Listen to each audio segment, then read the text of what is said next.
1976 году мама с подругами проживала в общежитии в городе Рубцовске Алтайского края.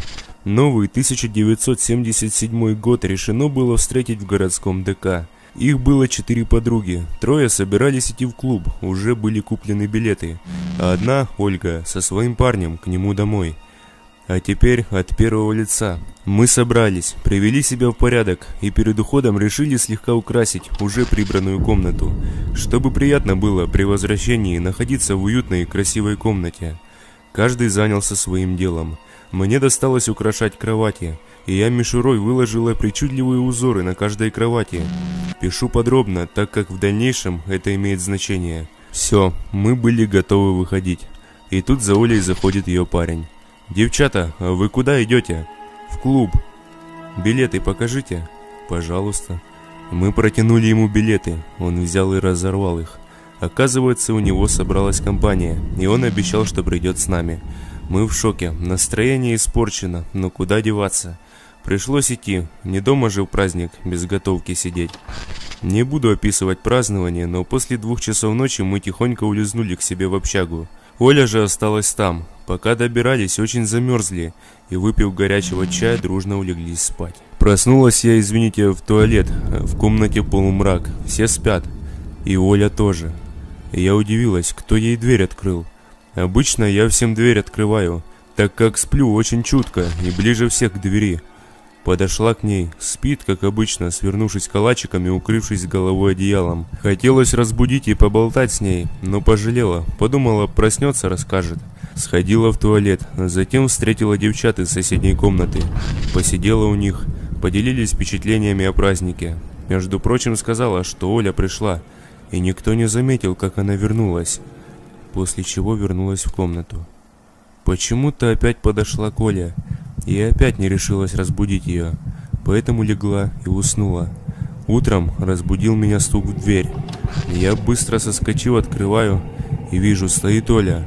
Поворачиваюсь к кровати, заправлена. «Оля, ты ночью не приходила?» А сама точно знаю, что нет, так как украшения на кровати не тронуты. Разбудили девочек, я им все рассказала. Посчитали, что мне приснилось. Утром соседки подтвердили, что я была у них, и подтвердили мой ночной, вернее утренний рассказ. Интересно, если бы я разбудила Ольгу, кого бы я увидела? В то проклятое утро меня разбудил телефонный звонок. Я нехотя протянул руку к тумбочке, на которой лежал телефон, и, нажав кнопку блокировки, сбросив вызов, перевернулся на другой бок и вновь провалился в сон. Но не прошло и минуты, наверное, как звонок раздался вновь. Злой, как дворовой пес, я подорвался с кровати, схватил телефон и ответил на вызов. Услышав голос доктора Владимира Анатольевича, я проснулся моментально. Почему? Сейчас расскажу. Доктор этот был заведующим отделением в больнице, где лечили мою маму. Мама месяц назад тяжко заболела. Резко и загадочно, но об этом позже. Сейчас же Владимир Анатольевич монотонным, безразличным голосом говорил мне, что маме моей лучше не становится. Они поддерживают ее состояние в стабильном положении, но держать ее в больнице смысла больше нет, говорил мне доктор. В общем, он вежливо намекнул мне, чтобы я забрал маму со всеми ее манатками из больницы и лечил ее дома. Выругавшись, я положил трубку и бросил телефон куда-то в сторону подушек. В комнату забежал мой сынишка. «Пап, что там? Кто звонил?» «Доброе утро, сынок». Обернулся я ко входу с натянутой улыбкой. «Да, ничего, с больницы звонили». «Как там бабушка?» «Сейчас поеду забирать бабушку твою». «Ура, она выздоровела?» «Ну...» – задумался я. «Можно и так сказать», – тихонько проговорил я. «Но еще придется ее, наверное, дома подлечивать. Ну ничего. Я буду ухаживать за ней, пока ты на работе». «Моя ты радость». Уже по-настоящему улыбнувшись, сказал я и приобнял малого. «Ну ладно, я буду собираться, поеду в больницу». «Можно с тобой, пап?» «Ну зачем же? Я сейчас туда и обратно. Дуй чистить зубы, а я пока завтрак сварганю». «Хорошо», – улыбнулся он и побежал в ванную. Пока я жарил яичницу с гренками, в голове летали мысли. Да, точно, я же хотел рассказать, что с моей мамой. Без этого уж никуда. Как-то в одну ночь, когда точно не помню, мне позвонила соседка ее, тетя Света. Мама-то в поселке жила, недалеко от нашего городка. Звонит она, значит, я трубку беру, на работе был еще. А она кричит в трубку, что маме плохо моей, очень. Она с соседнего дома крики услышала, вбежала в дом и чуть не свалилась без сознания от того, что творилось в бабушкиной спальне. Лежит она на кровати, кричит, что есть силы, руками цепляется за все, что только возможно. Вот как будто женщина рожает. Цвет кожи потеряла вообще, зрачки сузились, как маленькие черные бусинки. Но от крика ее просто бросала в дрожь. Как говорила мне соседка уже чуть позже. Но тогда она вызвала скорую, и маму забрали в больницу. Я же мигом подъехал туда. Маме что-то укололи, и она уснула, еще в машине скорой помощи, как мне позже сказал врач. Я просидел у нее в палате почти всю ночь. Лишь когда уже светать начало, я собрался домой, так как Гришку надо было собирать в школу.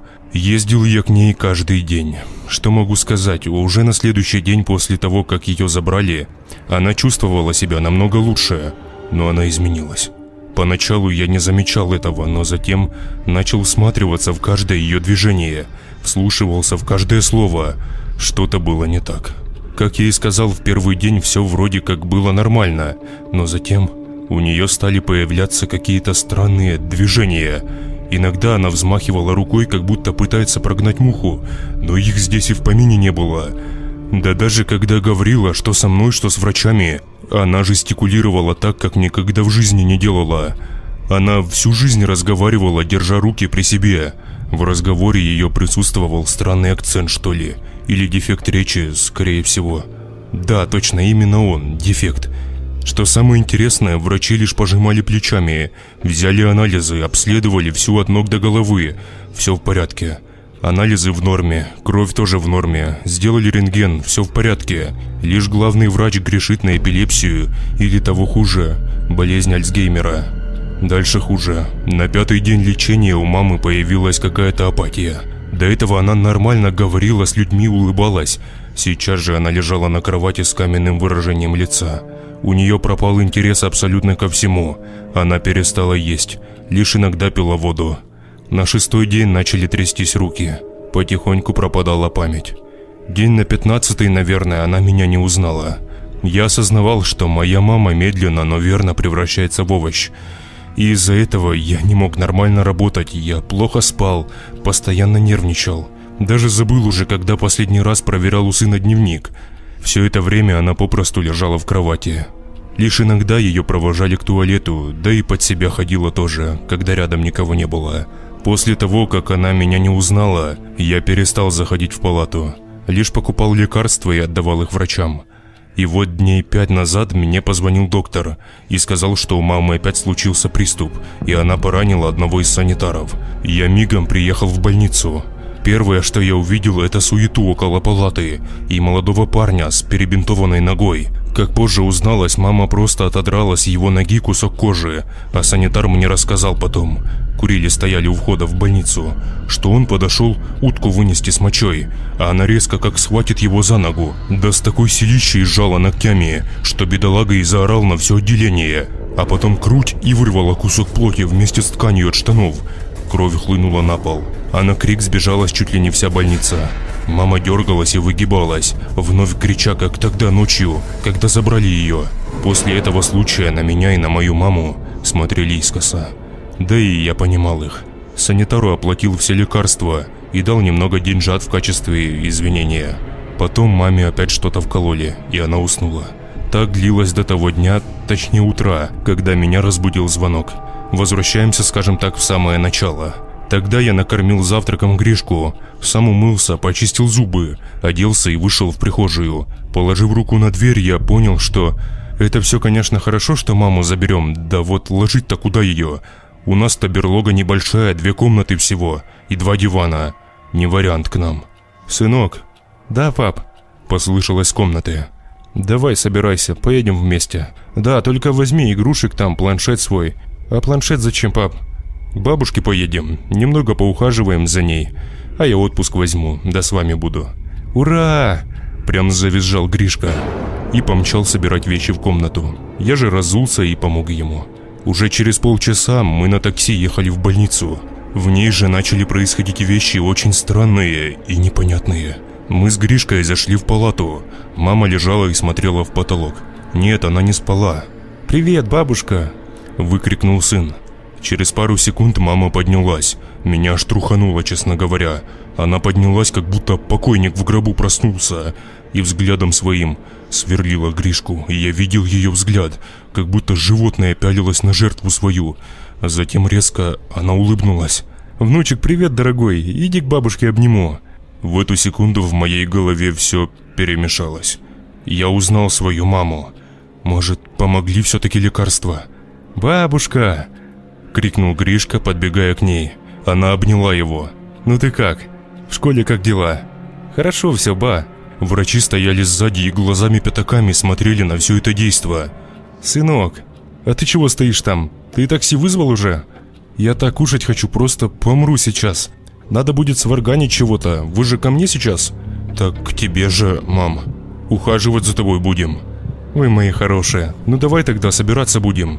Я не понимал, что происходит. Настроение мое взлетело просто до небес, но все-таки где-то там в глубине разума скрывалось чувство тревоги. Оно говорило мне, что это неправильно, здесь что-то не так. Но все-таки радость от маминого выздоровления внезапного, скажем так, затмевала эти плохие мысли. Мы собрали все вещи, поблагодарили врачей и вышли с больницы. Мама сама ходила, как и раньше. Все было хорошо, она улыбалась и то и дело ласково трепала Гришку за волосы. У меня на душе стало спокойно как-то. Было такое чувство, как будто время отмотали назад. Около часа мы ехали к маминому дому. «Дом, милый дом», — радостно проговорила мама, когда увидела свое жилище. «Пойдемте, сейчас кушать буду готовить», — крикнула она нам и быстро пошагала к входной двери. Гришка побежал за ней. Я же рассчитывался с водителем. «Всего доброго!» – крикнул я и пошел вслед за бабушкой и внуком. Вечер прошел в привычной атмосфере, как раньше. Мы хорошо покушали и улеглись спать. Гришка уже уснул. Мама вроде как тоже. А я все лежал и листал ленту Инстаграма. В один момент я остановился на посте из страницы нашего города. Произошло ДТП. Водитель вылетел на встречную полосу и столкнулся с другим автомобилем. Водители обеих машин погибли на месте. И только тогда, когда я обратил внимание на номер машины и сравнил его с номером в приложении такси, я обомлел. Это был наш водитель, который вез нас сюда. Ужас какой. Вот недавно же мы разговаривали с ним в дороге, а теперь его нет. Просто нет слов. Еще немного пофилософствовав у себя в голове, я положил телефон под подушку и закрыл глаза. Уснул быстро, даже очень. Еще бы не уснуть, весь день на ногах. Да и поели еще плотненько. Проснулся я от звуков на кухне. Она просто была через стену, и я все очень хорошо слышал. Такое, как кто-то там был и шарудил тарелками. Накинув тапочки, я встал с кровати и пошел в кухню. Выглянул из-за двери. На кухне стояла мама. Я отчетливо видел ее даже в темноте благодаря ее белой ночнушке. Она стояла и что-то искала в шкафчике с посудой. Что она там делала, непонятно.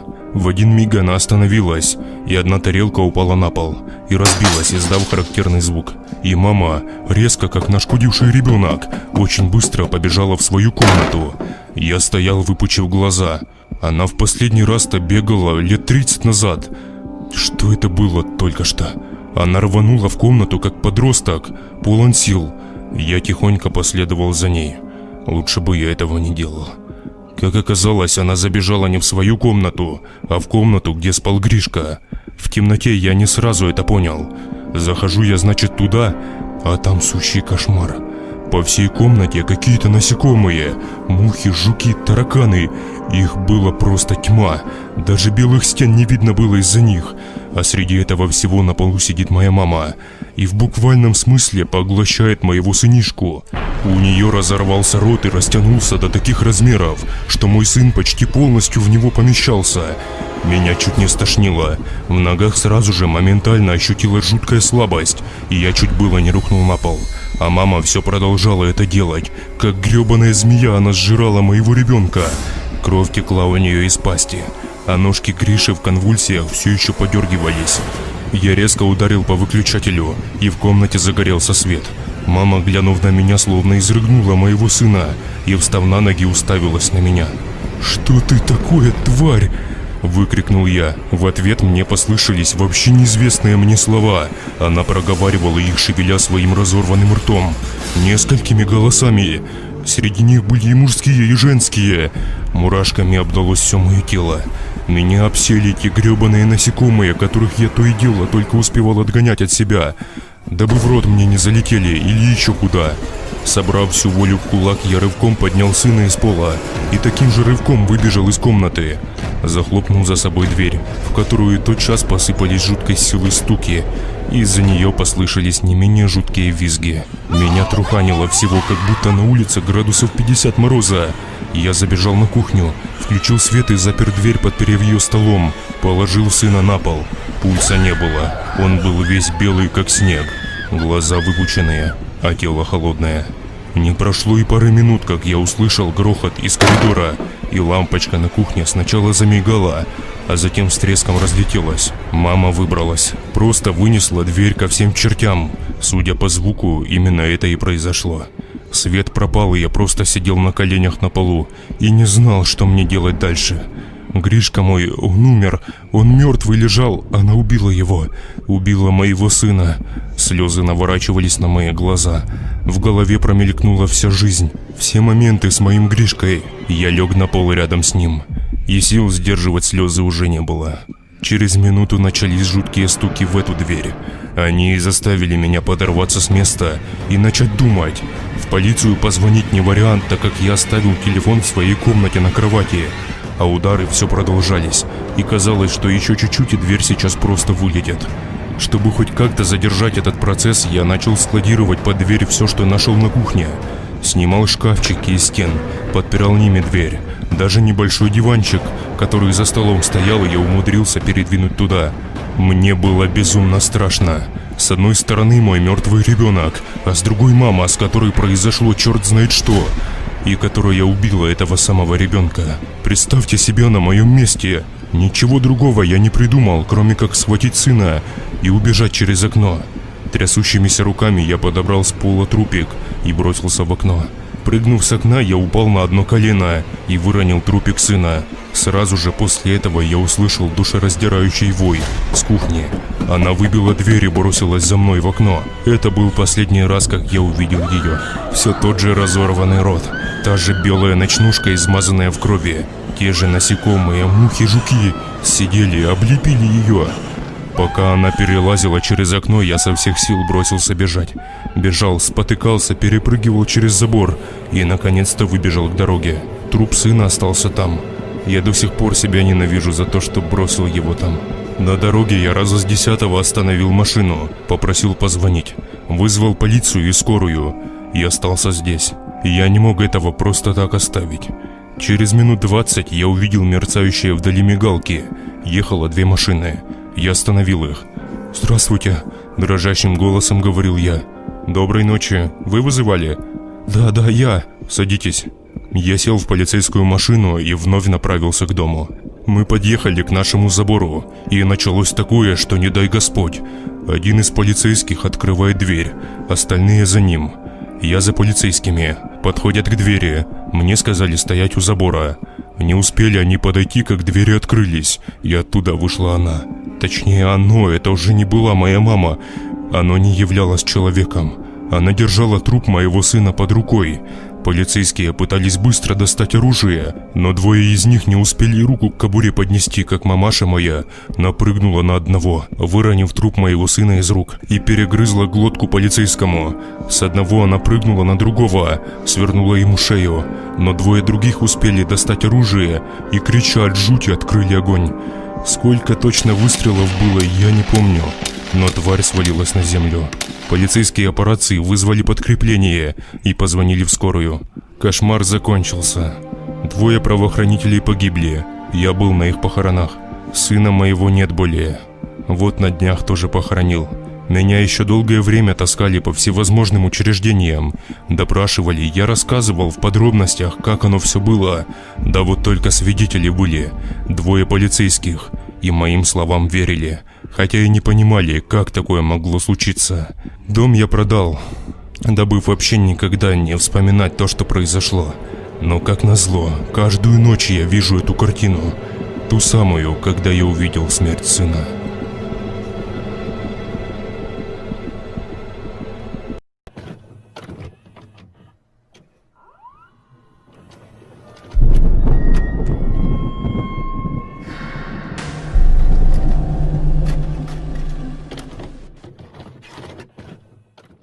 Эта квартира нам уже давно приглянулась.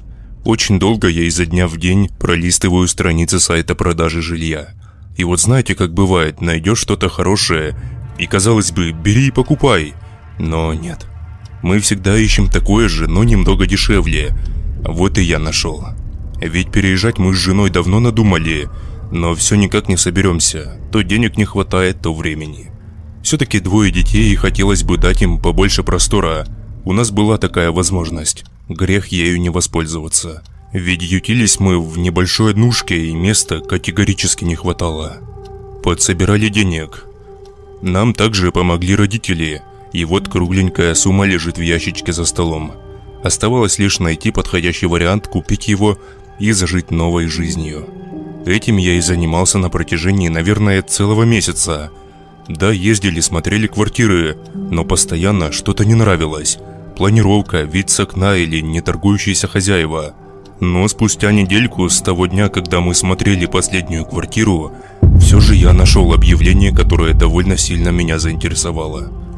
Хорошая квартира, 3 комнаты. В объявлении так и написано: низкая цена из-за того, что в квартире умер человек. Суеверным не звонить и не писать. Но я-то человек советский, и я знаю, что ничего такого в мире не существует. Ни бога, ни дьявола, как это нарисовали нам в Библии. А уж тем более не существует призраков, фантомов и прочей потусторонней фантастики. Я все-таки набрал по номеру, указанному в объявлении, и уже на следующий день мы с женой отправились туда. Все посмотреть и даже, возможно, сегодня же и заключить сделку. Вызвали такси и поехали в другой конец города. Это был старый 3-этажный дом, который еще, наверное, немцы после войны строили. С виду ухоженный, но в некоторых местах уже успела осыпаться штукатурка. Но это не беда. Вот в доме, где мы живем, там вовсе между 3-м и 4-м подъездами щель образовалась. Вроде как воды подземные нашли там, что ли. И есть риск того, что 4-й подъезд и вовсе рассыпется. А здесь вроде как нормально все. Даже дверь в подъезде была с домофоном. Железная такая, массивная.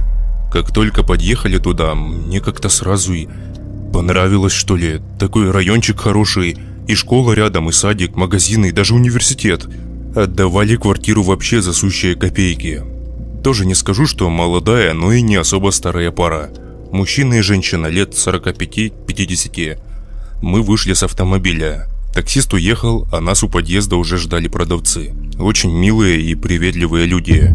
Мы поздоровались, познакомились, и женщина пригласила нас пройти в дом. Подъезд был тоже более-менее в нормальном состоянии. Видно, что за ним ухаживают местные. Убирают, моют полы, ставят цветочки на подоконнике. И вообще все было более чем хорошо. Женщина открыла незапертую дверь и пригласила нас пройти первыми. В квартире очень вкусно пахло. И на мое замечание женщина ответила, что вот-вот закончила печь пирожки, и пригласила нас за стол на чашечку чая. После осмотра квартиры, разумеется. Сказать честно, жилплощадь была безумно уютная и просторная. Я уже начинал строить планы даже, где что будет стоять и где чья комната. Жена моя уже стояла за мной счастливой улыбкой. Немного попахивала стариной. Но это далеко не проблема, что стоит купить сейчас нормальную мебель, переклеить обои, и вуаля, совсем другой вид. От обзора квартиры нас отвлекла женщина. «Пойдемте, пирожками кормить буду, а то стынут, успеете еще посмотреть». С улыбкой проговорила она, и мы послушно прошли в довольно просторную кухню. Запах был просто невероятный, как Алина, жена моя, задала вопрос: «А здесь действительно кто-то умер?» «Умер?» — повторил вопрос мужчина, замешкавшись. Они поменялись в лицах. На пару секунд, как будто вовсе не этот вопрос ожидали, а затем словно в себя пришли. «Да, это до нас еще вроде как бабулька свет покинула», — ответил мужчина. «Мы купили эту квартиру уже с этой печальной историей. перебила его женщина. Можете не бояться, призраков и паранормальных явлений здесь не было, да и сейчас нет. Да мы особо и не верим в эти басни, сказал я. Скептики? Подозрительно поинтересовался мужчина. Ну, можно и так сказать. Неуверенно ответил я. Есть все-таки в мире что-то паранормальное, я верю в это. Но в этой квартире вы не найдете этого. Берите пирожки, чаю сейчас налью. До самого вечера мы так заседали, общались, смеялись и решили все-таки с женой покупать эту квартиру. Она идеально подходит нам. Еще и деньги останутся, куплю дешевенькую машинку. Вообще то, что надо. Подумал я и пожал хозяину руку, договорившись о встрече уже с риэлтором и нотариусом завтра в 3 часа дня. Счастливые как никогда мы поехали домой. Проживать в старой квартире последнюю ночь, как я тогда думал. Продавать ее мы пока что не собирались, мало ли что.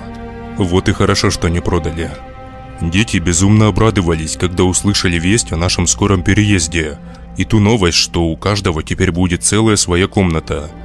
Я думал, они и спать не лягут сегодня. Вот так они туда захотели. Наступил тот самый день, и как и договаривались, мы в 3 часа заключили сделку и стали новыми обладателями большой 3-комнатной квартиры. Весь оставшийся день мы свозили туда вещи, убирались, делали перестановки мебели. Дети выбрали себе по комнате и были безгранично счастливы. А я сидел на кухне и размышлял, какой бы сделать здесь ремонт. Но не суждено, видимо, было ремонтом здесь заняться, но об этом позже. В тот вечер у всех было просто обалдеть какое хорошее настроение, и скупившись в магазине, Алина приготовила ужин. И вновь невероятно вкусный запах расползся по всей квартире. Мы сели за стол, поужинали, по очереди сходили в душ и, уставшие до безумия, упали на кровати и провалились в мир сновидений. Путешествовали мы там недолго. Посреди ночи я услышал, как силой хлопнула межкомнатная дверь. Я подорвался с кровати. Алина тоже резко открыла глаза. «Что это было?» «Не знаю», – почесав голову, пробормотал я. «Сквозняк, может? Ты окно закрывала на кухне?» «Да, вроде да». «Пойду посмотрю». Я поднялся с кровати и пошел в коридор. Включил на кухне свет. Окно закрыто. Меня мурашками пробрало всего. Резко спросонья стало как-то холодно. Тогда что это было? Ну не могла же дверь сама по себе так хлопнуть. Из комнат повысовывались дети. «Так, а ну спать быстро! В школу завтра!» Они быстренько улеглись, а я проверил это, принялся осматривать дверь. Да ничего особенного вроде как. Обычная деревянная дверь. Открывается-закрывается легко, без лишних посторонних звуков и скрипов. «Ну что ты там, милый?» «Да нормально все. Сейчас приду, это просто сквозняк». «Давай, иди уже сюда», — сонно пыталась кричать Алина. «Иду». Иду в спальню и взгляд от двери не отвожу. Лег в кровать, укрылся. А спать не могу уже. Почему она закрылась так резко? Может, реально сквозила где-то? Я еще раз встал с кровати и пошел проверять, нет ли никаких щелей под окнами. Небольшие щели все-таки были, и с них веяло легенькой прохладой. «Ну вот понятно теперь», — усмехнулся я, подумав, что все-таки сквозняк из этих щелей под подоконником захлопнул дверь. Хотя в глубине своего разума понимал, что это бред и быть этого просто не может. И пока в голове боролись две эти мысли, мне все же удалось уснуть. Больше никаких таких инцидентов не было. Утром проснулись, дети пошли в школу, а мы с женой по работам. День прошел, как обычно проходило большинство моих дней. И вечером мы вновь собрались за ужином. Я проверил у детей дневники и отправил их спать. А сам говорю Алине за столом: «Слушай, вчера дверь ночью хлопнула, помнишь?» «Ну да, ты же сказал, что сквозняк это был». «Это да, но...» «Что но?» «Окно закрыто было. Там щели, правда, под подоконником небольшие, но не мог в квартиру через них попасть столь сильный сквозняк. И что ты думаешь?» «Я не знаю, мне кажется это странным. Вроде ничего такого, но и двери как бы сами по себе не открываются, и тем более не закрываются с громким хлопком посреди ночи. Что это может быть? Я не знаю. Надеюсь, больше такого не будет, и мы забудем об этом. Угу, опустив голову, сказала Алина. Пойдем в душик и спать, завтра рано просыпаться на работу. Легли мы, значит, в постель, и только вот я задремал, как вновь слышу звук. На этот раз доносился уже со стороны ванной. Меня вновь как холодной водой облили. Благо он был не столь громким, чтобы разбудить остальных. Алина уже 7-й сон смотрела, а дети так и подавно. Только я это услышал. Звук был довольно отчетливым. Такой, как будто шторку в ванной дергает туда-сюда, туда-сюда. И вот такой характерный скрежет колец по металлической трубке. Вот он очень отчетливо доносился оттуда. И я сразу понял, что да, это та шторка. Это уже было не смешно. Кто ее там двигает? В этот раз мне уже не хотелось вставать и идти проверять, что же там такое. Почему-то хотелось укрыться одеялком и прижаться к жене. Так и уснуть. Пока я лежал на кровати, скрежет также продолжался, но в один момент он начал нарастать по скорости.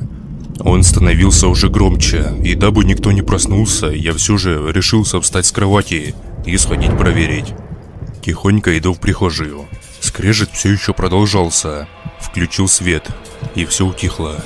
Я резко открыл дверь в ванную, и там никого не обнаружил. А сама шторка была там же, куда я ее и задвинул, когда последний принимал душ. Может, приснилось дураку? Не знаю. Ладно, потом думать буду, а сейчас просто я хочу спать. Не успел я дойти до кровати, как вновь услышал тот скрежет с ванной. «Да что за херня?» – прошептал я и вновь бросился в прихожую. Вновь открыл дверь в ванной и никого там не увидел. Да ну это уже не могло мне сниться, ведь в данный момент я не спал. Да, хотелось очень, но я был в здравом рассудке, и я действительно слышал эти звуки. Стою как дурак в прихожей и думаю, что делать. Пошел на кухню, посидел там, и все же сон взял свое. На часах уже 1:00 ночи, и я все-таки пошел спать. Обняв жену, я уснул. Но, как вы уже могли догадаться, спал я недолго, так как услышал жуткий визг с комнаты старшей дочки. И Алина тоже это услышала. Я подорвался с кровати и сонный побежал к ней, к дочке в комнату. За мной жена. Открываю дверь, дочь сидит около шкафа, визжит, прикрывая руками рот. Алина сразу успокаивает ее. «Викуль, дочечка моя, что случилось? У тебя что-то болит?» «Нет, мам, здесь кто-то есть». «Кто есть, дочка?» «В этой квартире только мы, нет никого больше. Я видела это». «Что видела? Где?» – спросил уже я. «Там, в проходе.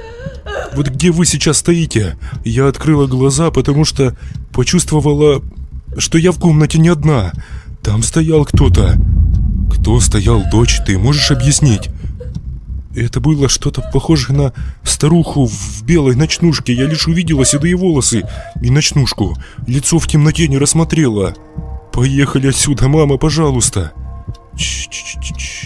«Все, милая, успокойся. Все будет хорошо. Милый, проверь, как там Мишка». Захожу в комнату, а там к Мишкиной кровати подходит кто-то. Я бросился к выключателю, а лампочка лишь на долю секунды вспыхнула, а затем лопнула с характерным хлопком. Но мне и этой доли секунды хватило, чтобы понять, кто там стоял и кто тянется к моему сыну. Это была старуха, одета в белую порванную ночнушку, в каких-то желтых гадких пятнах, седые растрепанные редкие волосы и неимоверно жуткая физиономия. Эти замораживающие кровь в жилах глаза уставились на меня. Я видел их в темноте, они словно чем-то подсвечивались. Сын проснулся и крикнул: «Папа!». Старуха резко повернулась к нему. И в эти секунды я понял, что сейчас не будет ничего хорошего. Я рывком бросился к кровати сына, схватил его и так же быстро бросился прочь из комнаты. Это длилось буквально 2 секунды. У меня просто случился бешеный всплеск адреналина. У сына случилась истерика. Он плакал очень сильно. Это был шок. Ладно, я здоровый дядька, а он же мелкий совсем. И такую жуть увидеть. Да чего греха таить, я сам чуть в штаны не наложил, когда открыл дверь и увидел, как она тянется к нему. Так вот, я тогда вылетел с комнаты, как ошпаренный, и захлопнул дверь. Закрыл ее на щеколду. И в эту секунду раздался визг уже этой старухи, видимо. Он просто заставлял меня дрожать и покрывал все мое тело с головы до ног мурашками. Дети плакали, жена тоже в шоке была от происходящего, а я терялся от скорости событий и ничего не мог понять. Собрался с мыслями я лишь тогда, когда послышались сильные удары в дверь комнаты. Я крикнул жене, чтобы быстро накидывали на себя что-то и выходили на улицу, а я пытался загородить дверь в комнату комодом, стоящим рядом. Я еле передвинул эту тяжеленную штуку к двери.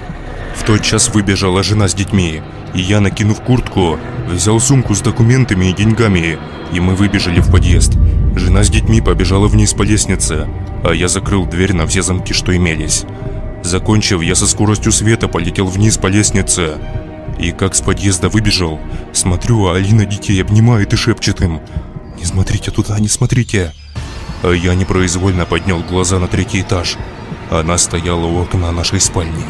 Она выбралась из той комнаты и смотрела на нас, медленно проводя руками с безумно длинными ногтями по оконному стеклу. Мы с женой и детьми отбежали вообще к другому дому из-за страха от увиденного, и только там уже вызвали такси и поехали на свое прошлое жилье. Я сидел в машине, смотрел в окно и теперь уже понимал, кто это хлопнул дверью, кто шуршал шторкой в ванной, и кто раз и навсегда развеял мои сомнения о существовании паранормального. Видимо, она хотела добраться к детям, и добралась бы, если бы не мой чуткий сон. Когда приехали домой, об этом больше не говорили. Да мы вообще почти не говорили. Вот такой был шок. Не спали все до самого утра. Смотрели мультики на ноутбуке всем семейством, чтоб хоть как-то отвлечься от увиденной жуткой картины. Так и позасыпали под утро, а мультики крутились до самого вечера. Проснулись, естественно, на работу никто не ходил, и лишь собравшись с мыслями, я вызвал машину и забрал все вещи с той квартиры. И когда зашел в нее, то в нос мне ударил уже не вкусный запах пирожков, а жуткий противный запах разложения. Источник запаха я так и не нашел, но усиливался он как раз под Мишкиной кроватью. И в этой комнате он был просто невыносимым. Я забрал вещи и уехал домой. Хозяевам той квартиры дозвониться мы так и не смогли. Квартиру выставили на продажу. Надеюсь, ее все-таки кто-то купит. Я никому ничего не буду говорить. Это больше не мои проблемы. А мне нужны деньги на психолога для себя и для своей семьи, чтобы хоть немного реабилитироваться после произошедшего. Так уж вышло, что я живу в общежитии. Для тех, кто не знает, это просто комната, в которой нет туалета и кухни. У некоторых есть, конечно, но я о такой роскоши только мечтаю. Да и по нуждам бегать приходится аж в конец коридора. Да, неудобно, зато не в съемном жилье. Но даже в наших реалиях мне пришлось очень долго копить на собственное жилье. Да, небольшое, неудобное, но все же свое. Соседи, конечно, так себе. Справа от меня дверь в комнату алкашей. Это отдельная история. Стоит только открыться двери в эту комнату, как общий коридор наполняется жутким смрадом. Это было похоже на смесь человеческих отходов жизнедеятельности, спирта и совдеповской старины. К ним в комнату постоянно заходила еще одна дама. Живет через 2 двери напротив. Ужасный, вонючий, сохнувшийся человечек, который шатается по коридору, опираясь на стены, который не знает, что такое мыло и шампунь, и от которого воняло до блевоты. Что она у них делала, я не знаю, но скорее всего выпивала, и потом вся дружная компания вместе с ней веселилась на зассанной постели. Кто только к ним не приходил, и полиция, и домоуправление, за коммуналку ведь не платит никто, как вы могли догадаться. И выселять пытались, ничего не выходит. Как жили, бухали и воняли здесь, так и живут по сей день. Но все же я редко с ними пересекаюсь, и мне, если честно, все равно. Вон через стену, благо, пробираться не научилась. Жил себе, никого не трогал до одного момента. Скажу сразу, кстати, друзей среди жильцов нашего этажа у меня не было. Я никого не знал и ни с кем не общался. Так ради приличия здоровался, да и только. Так вот, как оказалось, в комнате, расположенной прямо рядом с туалетом, кто-то жил. Сейчас объясню, почему я говорю «как оказалось». Суть в том, что живу я здесь, год точно с лишним, и никогда не видел, чтоб та дверь открывалась. Старая дверь с облупившейся краской, казалось, заколочена на века, сегодня открылась. Утром это было, я зубы почистил в общей кухне и иду себе в комнату свою, как вижу, дверь-то открывается. Думал, может, другая эта дверь, но нет, все-таки та, про которую я сказал. Старая облезшая дверь с противным, раздавшимся на весь коридор скрипом открылась. С нее вышла, плотная такая женщина. Вроде обычно одета в таком, видно, что домашнем сарафане, в сланцах, и в руках у нее был тазик, а в тазике посуда грязная вроде бы, по крайней мере, мне так показалось. Она прошла мимо меня, шорхая сланцами, и я обратил внимание, что у нее в тазике. Да, я угадал, там лежали грязные тарелки, чашки, которые, судя по их виду, не мылись лет так 1000, и среди этого всего лежали какие-то ошметки. За секунду я не мог разглядеть, что это, но вроде как остатки стухшего мяса, что ли. Да, точно они. Она как раз прошла мимо меня, и мне так в нос моментально ударил, от которого я, поскорее открыв дверь, скрылся в своем убежище. Вот честно, иногда так пройдешь ночью, не дай бог попадется тебе кто из соседей. Это какой-то фильм ужасов, честное слово. Поворот не туда, мать его. Зашел в комнату тогда, кинул полотенце на полку и думаю себе, может, не жил в той комнате никто. А тут объявился кто-то из родственников и вспомнил про имущество пустующее. Вот тетка и приехала убираться внутри, все дела. Но не видел я ее доселе здесь никогда. Всех как-то в лицо запомнил, а ее не помню. Не принял эту новую соседку во внимание тогда, а зря. Через пару часов я уже и не помнил ее. Собрался я, значит, оделся, позавтракал и пошел на работу. Рабочий день не буду описывать, скажу лишь то, что пришел домой я поздним вечером. Темно уж было, и, подходя к дому, почему-то бросил взгляд на окна нашего этажа. Все уже были темными, кроме одного. Именно окна той комнаты рядом с туалетом светились. Думаю, сколько-то пустовала комната, наверное, работы все-таки много. Ничего особенного, подумал я и открыл подъездную дверь. Поднимаюсь по ступенькам, открываю дверь в коридор. Только зашел внутрь, как смотрю, а женщина-то стоит посреди коридора. А мне, чтобы попасть в мою комнату, придется проходить мимо нее. Стоит и стоит себе, может, задумалась о чем-то. Подумал я тогда и пошагал в сторону двери. Иду и думаю, а реально, с какого перепугу она здесь стоит? Подойдя к ней поближе, я увидел ее глаза. Взгляд просто в никуда, как будто она под чем-то. Мне стало как-то не по себе. И это странное чувство лишь усиливалось по мере моего приближения к ней. Она стоит и не шевелится, как будто парализованная. Честно, я думал, когда вошел только в коридор, что она постоит и пойдет по своим делам. Но нет, она стояла до сих пор. Подхожу к ней, уже сравнялся, и у меня вырвалось. «Женщина, с вами все хорошо, может, помощь нужна?» Внезапно женщина как будто ожила. «Ой, спасибо, все хорошо, чего это я тут стою? Совсем забыла, зачем шла», – проговорила она. У нее был ярко выраженный дефект речи. Вот прям еле понял, что она вообще говорит. Прошел мимо и повернул голову. А она как рванула на кухню. Быстро так побежала, как будто заберут у нее сейчас что-то. Странная какая-то тетка, подумал я, проворачивая ключ в замочной скважине. Очень странная. Вошел к себе в комнату. Переоделся и думаю, что-то бы скушать надо. Открыл холодильник. Думаю, отварю пельмешек и все дела. Достал пакет, кастрюлю с шкафчика и вышел опять в коридор. Надеюсь, та женщина уже ушла. Подумал я и повернул в кухню. Твою мать, стоит, у плиты она. Что-то жарит. И запах такой на кухне, хоть топор вешай. Вот даже не могу описать, чем воняло. Но запах этот пробивал нос и вызывал рвотные позывы. Но я очень хотел есть и, набрав в кастрюлю воды, поставил ее на плиту. А сам стою, жду, пока вода закипит. Ртом дышу, чтоб вонь эту не чувствовать. И наблюдаю, что она делает. А делала она следующее. Я тут находился минуты 3 уже, и все 3 минуты она деревянной лопаткой что-то гоняла по сковороде. То ли котлету, то ли кусок мяса. Подошел ближе, смотрю, а там в мясе этом черви. Да много так, уже не живые, не копошились там, но их было отчетливо видно.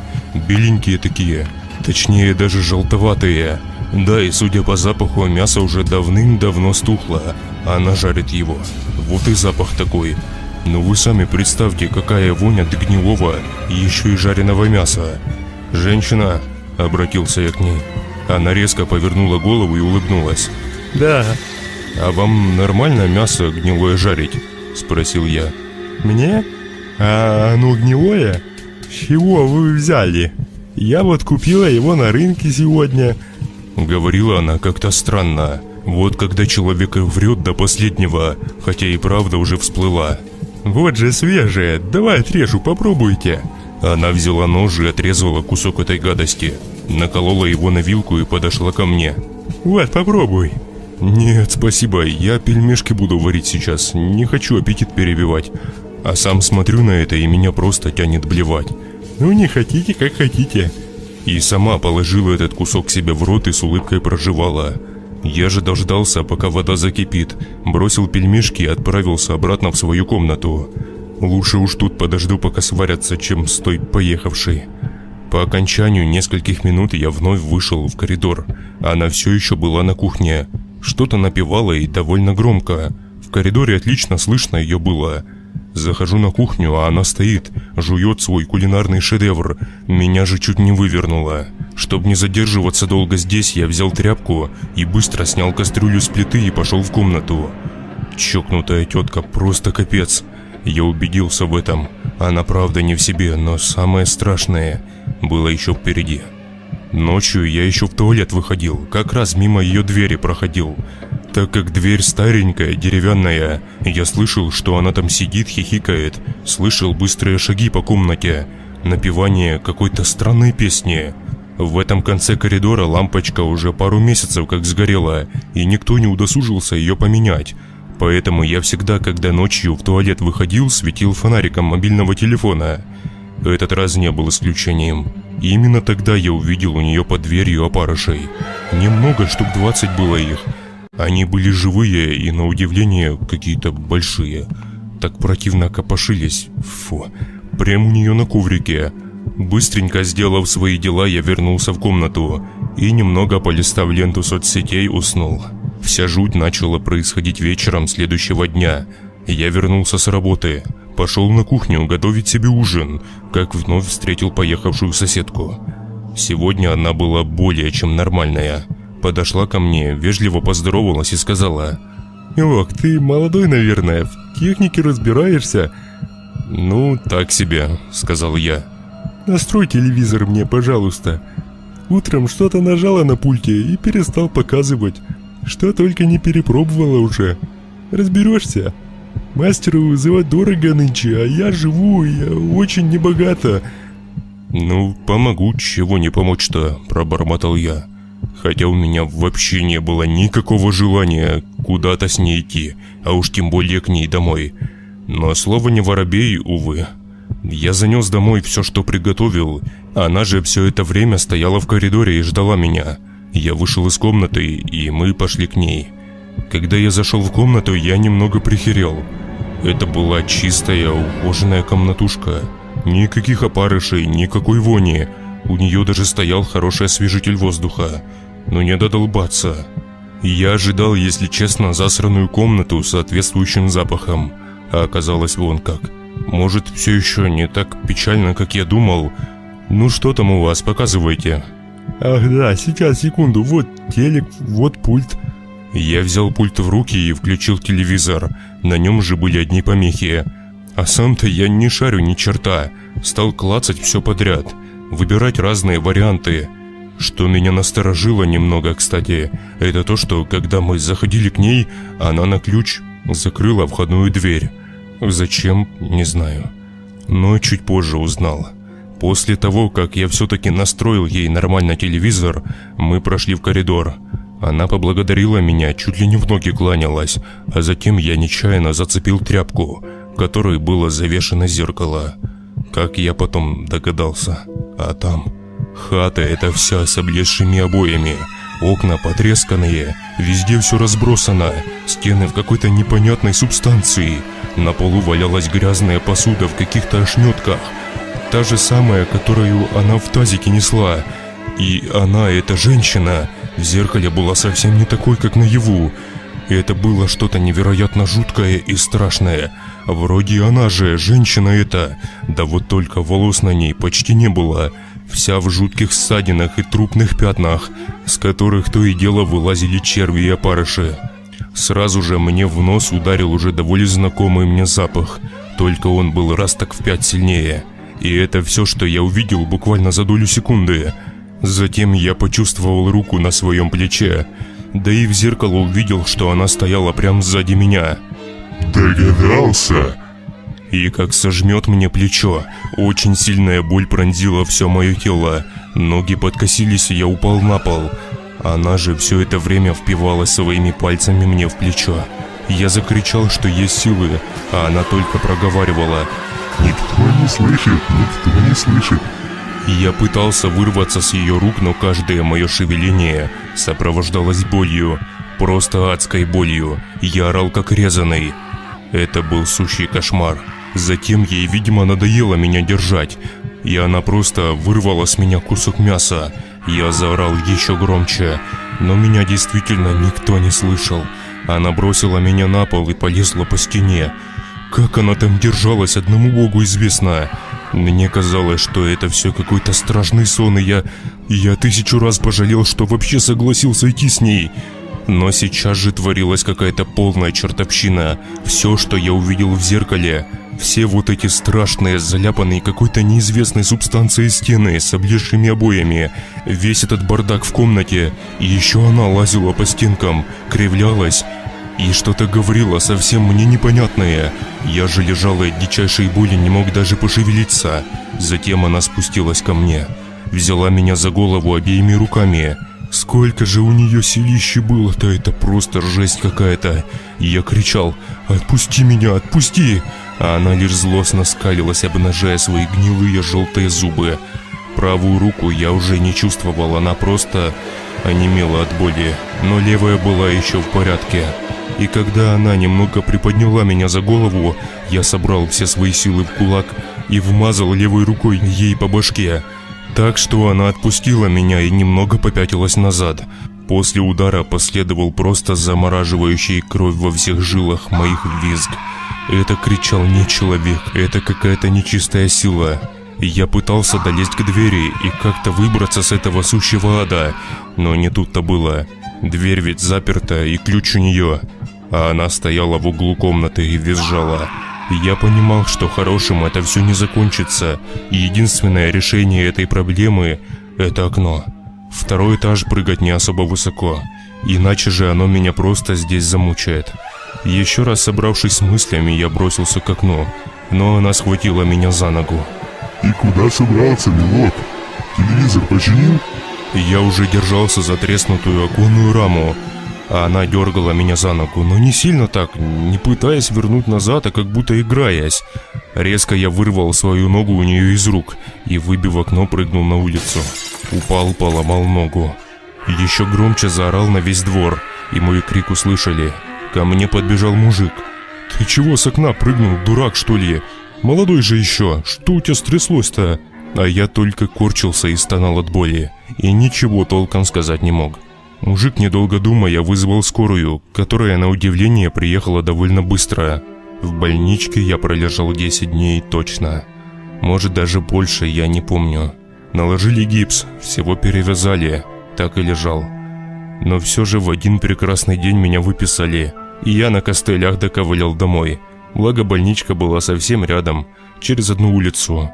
Домой возвращаться мне не хотелось от слова совсем. Но все же там мои вещи, документы, да и в конце концов там мой дом. Но все же я очень боялся встретить ее вновь, тетку эту. Когда зашел в подъезд, меня начало труханить. С трудом я поднялся на 2-й этаж и открыл скрипучую дверь в коридор. И моментально обратил внимание на ту самую дверь в комнату той нечисти. А она была опечатана. У меня как камень с сердца упал, честное слово. Но то, что я узнал на протяжении этого дня у соседей, меня повергло в настоящий ужас и непонимание происходящего. Я спросил почти у всех живущих рядом со мной, что это за дверь и почему ее опечатали. И все как один твердили мне, что дверь эта опечатана уже десяток лет. Когда я услышал это, я чуть было с костылей не рухнул. Там действительно никто не жил. Я нашел, пожалуй, самого старого жильца этого дома. Это была та бабка-алкоголичка, о которой я вначале говорил. За бутылку самогона она рассказала мне, что же произошло в той комнате. Первой, кто там заселился, была женщина.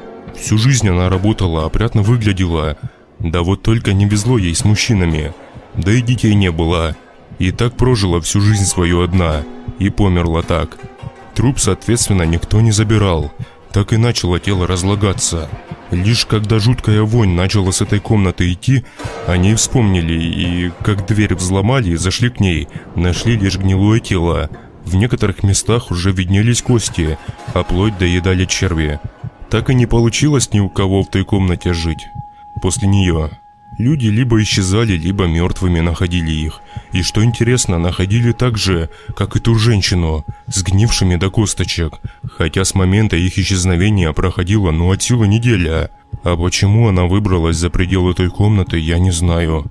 Но сколько живу тут, все время дверь была опечатана, говорила бабка, потихоньку попивая самогон. Ужаса я не мог себе представить, даже в самых жутких снах. А знаете, в чем главная проблема? Что это реально. Никакой мистики или биологически созданной твари. Нет. Человек. Самое ужасное, что могло быть на этой планете. И после своей истории вы в этом в очередной раз убедитесь. На тот момент мне и моей супруге Лене было по 35 лет. У нас был один ребенок в семье, которого мы бесконечно любили и ценили. Его звали Вадюша. Всего-то 4 годика. Ходили в свой ближайший детский сад, который неожиданно закрыли по неизведанным причинам. Вроде как ремонт или что-то такое. Неважно, речь пойдет не о нем, а о том, куда мы нашего сына отдали. Да, мы перевелись в другой детский сад, до которого без машины, увы, добраться было сложно, что доставляло свои неудобства. Поэтому каждое утро, отвозя жену на работу, по пути мы оставляли его воспитателям и забирали всегда во время тихого часа. Он у нас просто уж сильно не любил их, да и мы-то не против забрать. Тем более, что у меня в то время был отпуск, могу в любое время приходить за ним. Так вот, как вы знаете, обычно воспитателей 2, а то и больше в группе, так как они работают посменно. Тут же был один, как будто жил тут. Звали ее Ирина Владимировна. По крайней мере, к ней так обращался мой сын. Лишь несколько дней. В первый день, когда я отводил своего Вадюшу в детский сад, заметил, что он достаточно новый. Парты, шкафчики, все милое и уютное. Добрые дети, все дружелюбные. Ну, это так, как мне сказал сын. И воспитательница улыбчивая и приветливая. После первого дня, когда я забрал своего сына, он также продолжал пребывать в хорошем настроении. Рассказывал, как классно в новой группе, успел найти себе уже нескольких друзей. Правда, отметил одного мальчика, который был с перевязанной головой и постоянно молчал. Единственные звуки, которые он издавал, происходили тогда, когда ему что-то не нравилось, и он подходил вплотную к кому-то и просто мычал. Знаете, так, недовольно. Вадим мой пугался его. На второй день после детского сада я заметил у своего ребенка любопытную игрушку, какую-то костяную статуэтку. А еще на ней была вырезана буква А, большая. Она такая, достаточно тяжелая была. Я спросил у Вадюши, откуда она у него. Он сказал, что сегодня всем раздавали в группе по такой. Я аж удивился, ничего себе, какая щедрость. Не везде такое встретишь, потому что она была сделана реально красиво. Когда я следующим утром отводил Вадима в сад, заметил, как одна мама одного из группы со слезами разговаривала с воспитательницей. Оказывается, вот в чем дело. Обычно ее сын сам ходит домой, так как живет в 2 минутах отсюда. Но вчера он так и не пришел. Как сказала воспитательница Ирина Владимировна, что он точно выходил из корпуса. Мама уже написала заявление в полицию. Да уж, Такие новости точно не могут приносить позитив даже людям, которым по сути должно быть все равно. Но нет, сострадание этой маме было приличным, даже у меня. Этим вечером на полке в комнате у сына я увидел уже 2 костяные игрушки, но вторая уже была с буквой «Б». По алфавиту будет что ли приносить? Интересно. А на следующий день и вовсе еще 2 принес с буквами «В» и «Г». Ну точно по алфавиту. Я еще тогда у сына спрашивал, помню, а зачем их вам дают? А он мне отвечал: Ирина Владимировна говорит, что это наши друзья. Странность в этом начала подозревать и моя жена. Но то, что сказала мне она на следующий день по телефону, когда я был на работе, повергло меня в дикий ужас и панику. «Милый, быстрее забирай Вадима, он в опасности». «Чего? С тобой все в порядке?» «Это не шутки, я говорила только что с одной мамой. С теми статуэтками пропадали дети. В первый день Антонов, во второй Бондарев, а в третий девочка с мальчиком, Влащенко и Гринкевич. У последних 3 и родителей найти не могут, так как они приходили за ними. Сегодня Деменчук, наш Вадим». «Так полицию вызывай». «Уже». «Я лечу». Когда я вошел в корпус, первым делом я понял, что мне надо сделать. Не подавать виду, как будто что-то заподозрил. Просто забрать сына, пока тихий час, и уйти отсюда. Навсегда. Когда я вошел, увидел, как моего сыночка, Ирина Владимировна, очень вежливо хотела провести в какую-то комнату. Вела его за руку. Но как только она увидела меня, улыбнулась со словами: «Ну вот видишь, и папа твой пришел». Вадим подбежал ко мне. Я его крепко обнял и прошептал тихо на ухо: «Ну все, сынок, все хорошо, пойдем отсюда». Я все вещи из шкафчика просто взял с собой. Я даже не переодевал Вадима. Я еще помню этот взгляд, вдогонку от воспитательницы. Он был явно нездоровым. Для нас все закончилось, я подробностей дальше не знаю. Жена мне рассказала только то, что произошло после приезда полиции. Все дети были на месте, но не воспитательница. Видимо, успела скрыться. А то, что обнаружили за той дверью, лучше бы ничего и не открывали. Да, как можно догадаться, там были тела тех 4 детей и 3 родителей. Костей практически не было, потому что рядом с трупами находилось большое их количество и изделия из них. Теперь понятно, откуда были эти вещи, которые домой приносил наш сын. Каждый день. И вот еще. Этот детский сад начал работать только после того, когда закрылся наш предыдущий. А закрывался не только он. Оказывается, в жизни опасность может идти откуда угодно.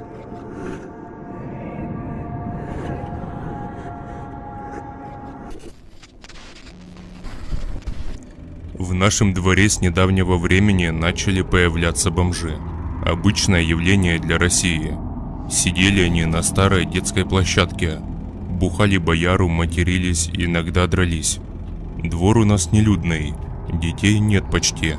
Площадка уже заржавела и обрела отвратительный вид, ровно такой же, как и у бомжей, которые изо дня в день бухали на ней. Гражданский покой они не нарушали. Ночью куда-то уходили постоянно. Их было 4 человека, 3 мужика и 1 женщина с запухшим от синевы лицом. Ну, бомжи и бомжи, что с них взять-то? Прогонять их никто не собирался даже.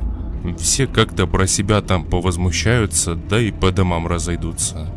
Именно об этих бомжах и пойдет речь дальше. Но сначала немного о себе и о месте моего обитания, чтобы вы хоть немного ориентировались, где и как это все происходило. Зовут меня Иваном, живу в доме, который еще немцы после войны строили, пленники которые. Общага в общем, живу, работаю, отдыхаю, До поры до времени жил с мамой, но она покинула этот мир пару месяцев назад. Теперь я один.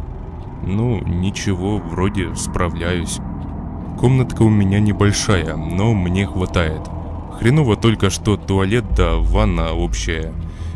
Хотя людей в доме нашем живет мало. Квартир, а точнее комнат пустых, наверное, штук 10 стоит. Это я рассказываю все, чтобы вы понимали, что дальше начало происходить. А происходить начало такое, что не дай Господь. В тот день, а именно это была пятница, кажется. Да, что я пришел с работы часов в 7 вечера, и меня грели мысли о том, что завтра никуда не нужно вставать. Этот злополучный вечер и стал началом цепи жутких событий в нашем доме и дворе. Пришел я, значит, уставший, как пес дворовой. Благо, хоть в холодильнике оставалась гречка да мясо кусок со вчерашнего дня. Хорошо, что хоть так, потому что готовить что-либо у меня не было ни желания, ни сил. Перекусил я, ну и, как говорится, по закону Архимеда, после сытного обеда надо покурить. Достал сигарету из пачки, закурил и открыл окно. Окно у меня выходило как раз во двор, и с него я мог увидеть все, что там происходит. Стою, курю. Темно уже на улице. Фонари не работают. Видно только некоторые очертания поломанных ржавых детских качель, да горки в виде ракеты. Темно, в общем, хоть глаз выколи. Курю, значит, и слышу разговор какой-то. Где-то вдали двора. Там что-то бормотали. Пытались сделать это тихо, но у них не особо получалось. И судя по хриплому пропитому голосу, я понял, что это были те самые бомжи, про которых я говорил ранее. Я еще подумал тогда, мол, странно, чего это они тут еще сидят? Обычно в такое время сваливают уже. А тут сидят, бормочут что-то, орут друг на друга, и, что характерно, ни слова разобрать не смог. Хрен пойми, на каком языке они там общались. На каком-то, видимо, своем. Ну, думаю, не допили еще бодягу свою, вот и сидят. При закрытом окне их не слышно. Докурил я, затушил бычок и пошел спать. Уснул моментально. Ночью я не просыпался и ничего мне не снилось. Проснулся часов в 10 утра. Подорвало раньше будильника почему-то. Первым делом, конечно же, кофе и сигаретка.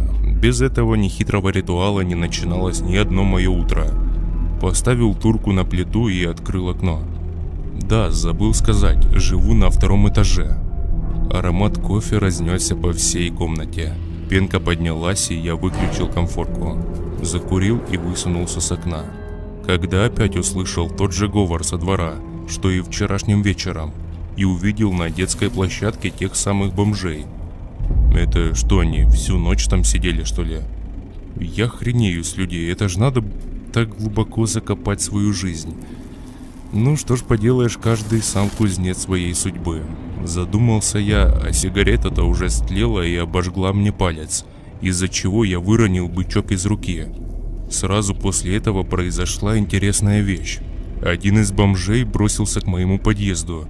Бежал очень быстро, серьезно. Я думал, бомжи уже и бегать в своем возрасте не умеют, а тут бежал как 20-летний пацан. Подбежав к подъезду, он схватил бычок и попытался его докурить. Затем он поднял голову на меня и крикнул: парень, бля, буду курить хочу, что и душу дьяволу продать готов. Скинь папироску одну. Ну, думаю, мне не убудет. Достал из пачки сигарету и бросил ему с балкона. Он спокойно подобрал ее, достал из кармана коробок спичек, подкурил, посмотрел на меня, кивнул и пошел дальше к своей компании. Только вот, закрыв окно, я задумался. Площадка детская находится рядом с домом, но они сидели в самом дальнем ее углу, рядом с качелями. Ну, метрах в 150 точно. И еще и перед домом дерево растет. Пусть оно уже без листвы, но все же. Каким образом бомж этот заметил, как я бычок выкинул? Так он сразу подбежал, как будто вот он точно знал, что именно в эту секунду я обожгусь и выроню бычок. Странно. Тогда-то я спустил это все на удивление хорошее зрение бомжа. Сегодня нужно было встретиться с другом. Хотели у него пиво попить дома. Договорились, что я приеду к нему часам к 4. До этого же времени я сидел дома и копался в интернете. А, нет, еще в магазин вышел, да покушать купил домой. А так время пролетело очень быстро, и я уже часа в 3 выходил из дома. Вышел, и чтобы не обходить весь двор, я решил срезать через детскую площадку.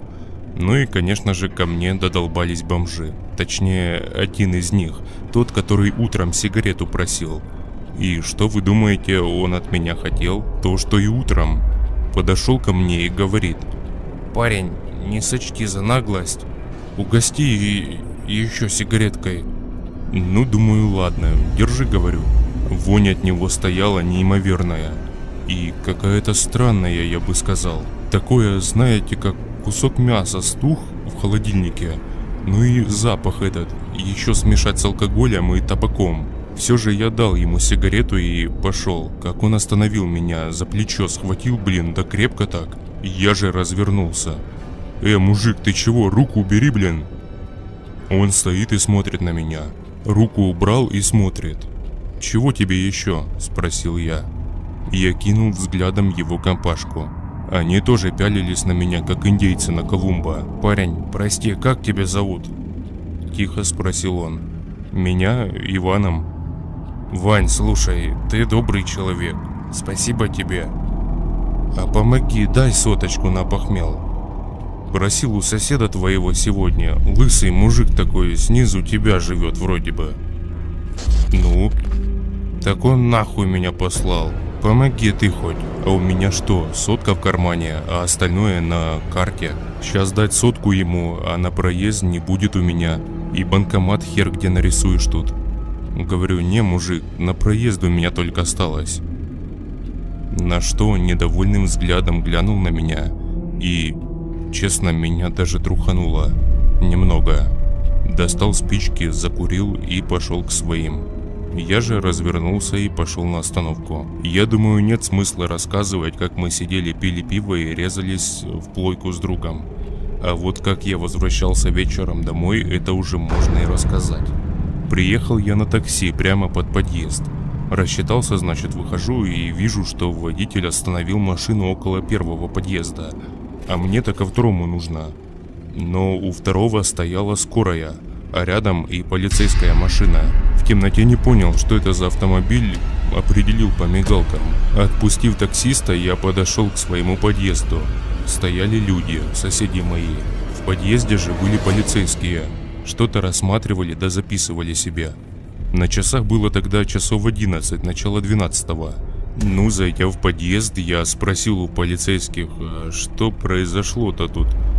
Но ответ показал сам себя. Из квартиры, точнее комнаты, медики на каталке вывезли моего соседа. Но когда я увидел, что с ним, я отрезвел моментально. На каталке лежало тело моего соседа, лысого дядь Виталика. Судя по всему, оно было мертвое. Изо рта у него сыпался песок.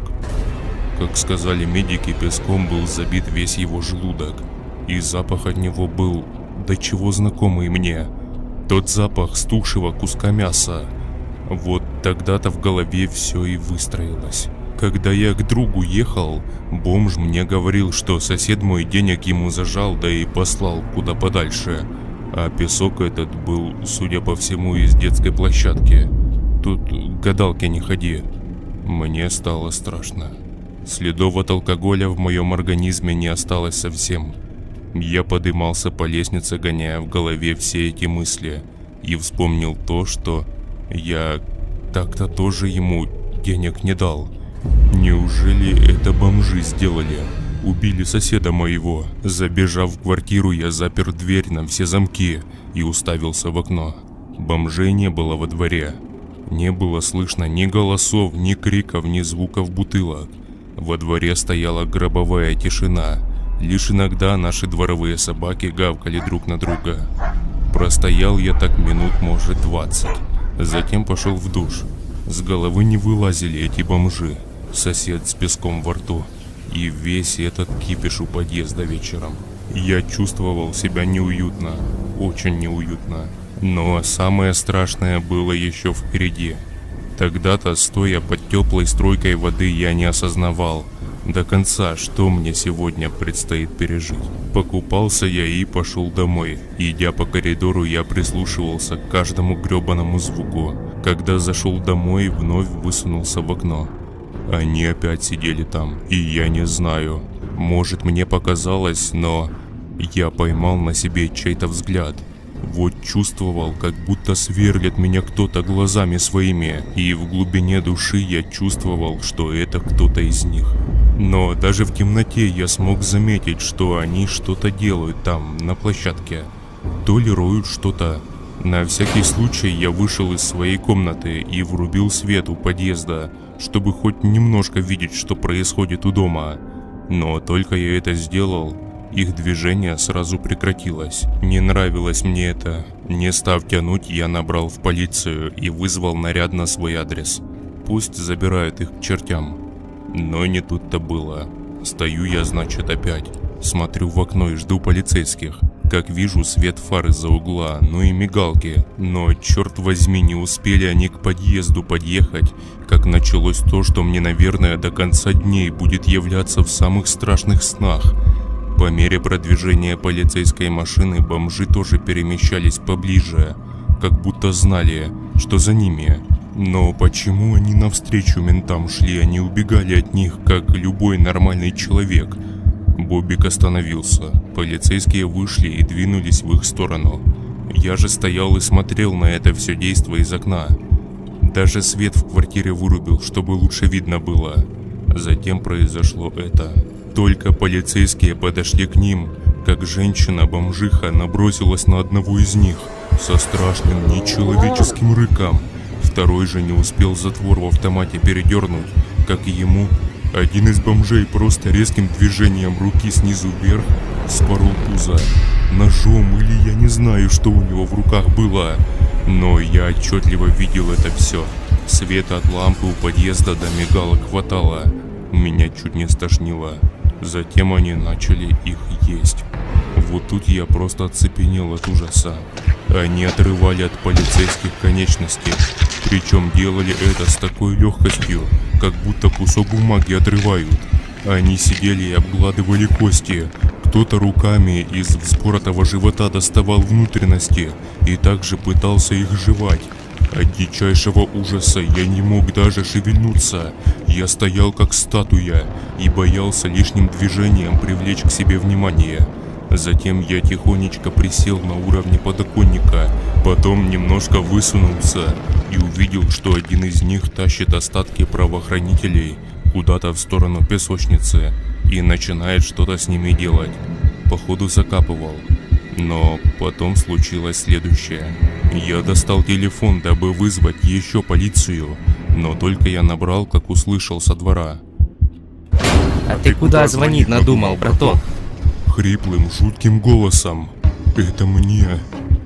Да кому же еще, блин, подумал я про себя и просто обомлел от ужаса. Меня скрутило. К горлу подобрался комок, а в животе начало покалывать. Я вновь посмотрел тихонечко в окно. Они стояли прямо у подъезда, все в кровище, но в них еще было что-то не так. Глаза у них как будто светились, такими еле видными желтыми точками. Тетка эта рычит, стоит как демон какой-то, твою мать, а в руках у нее башка полицейского, которая вскоре полетела мне в окно. Стекло рассыпалось, и эти твари начали смеяться. Смеялись так, что мне казалось, что это сами черти повылазили из преисподней. Сука, это же не люди. Собственно, в чем я и убедился, когда они полезли по стене к моему окну. Поначалу я не понял этого, но когда из-за подоконника показалась чья-то мерзкая голова с этими светящимися глазами да облезлой кожей на лице, тело вновь начало меня слушать, и я дал дёру, выбежал в коридор общаги и начал стучаться к соседям, и через свою же дверь я слышал, что они уже в моей комнате. Хорошо, хоть дверь у меня массивная, железная. Они пару раз долбанули в нее изнутри и успокоились. Я же достучался к соседу, дядь Миша, тоже бухарик, но с золотыми руками. Он впустил меня. Мы вызвали полицию. Они приехали минут через 10. Но уже никаких бомжей ни в квартире, ни на улице не было. Лишь огромные лужи крови во дворе, да закопанные в детской песочнице обглоданные остатки полицейских. Ах да, и голова одного из них в моей комнате. Затем долгие тягания меня по всевозможным экспертизам, участкам и прочей полицейской херне. По итогу дело замяли, а меня отпустили. Я все ему рассказал, как было, но, конечно же, мне никто не поверил.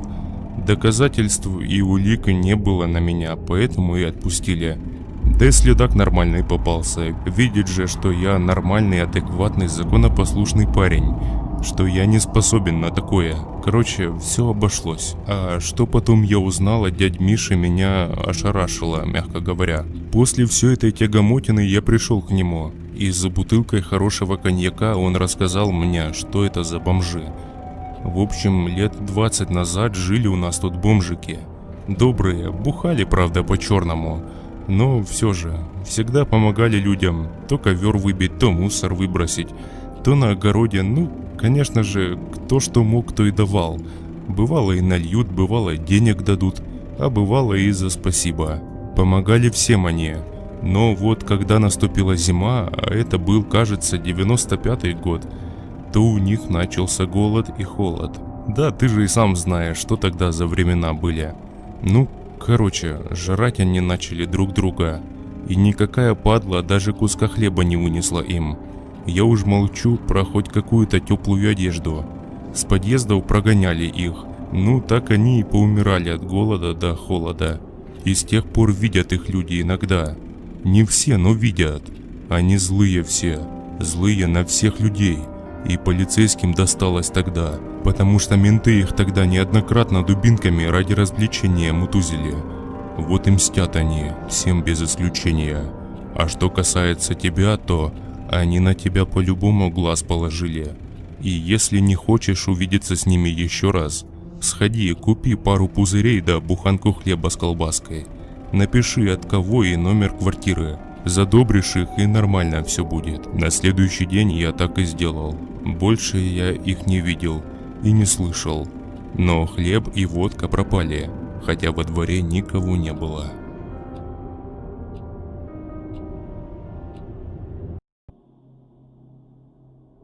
Есть у меня подруга, Ксюша. Она мне как сестра, один из самых близких людей в моей жизни.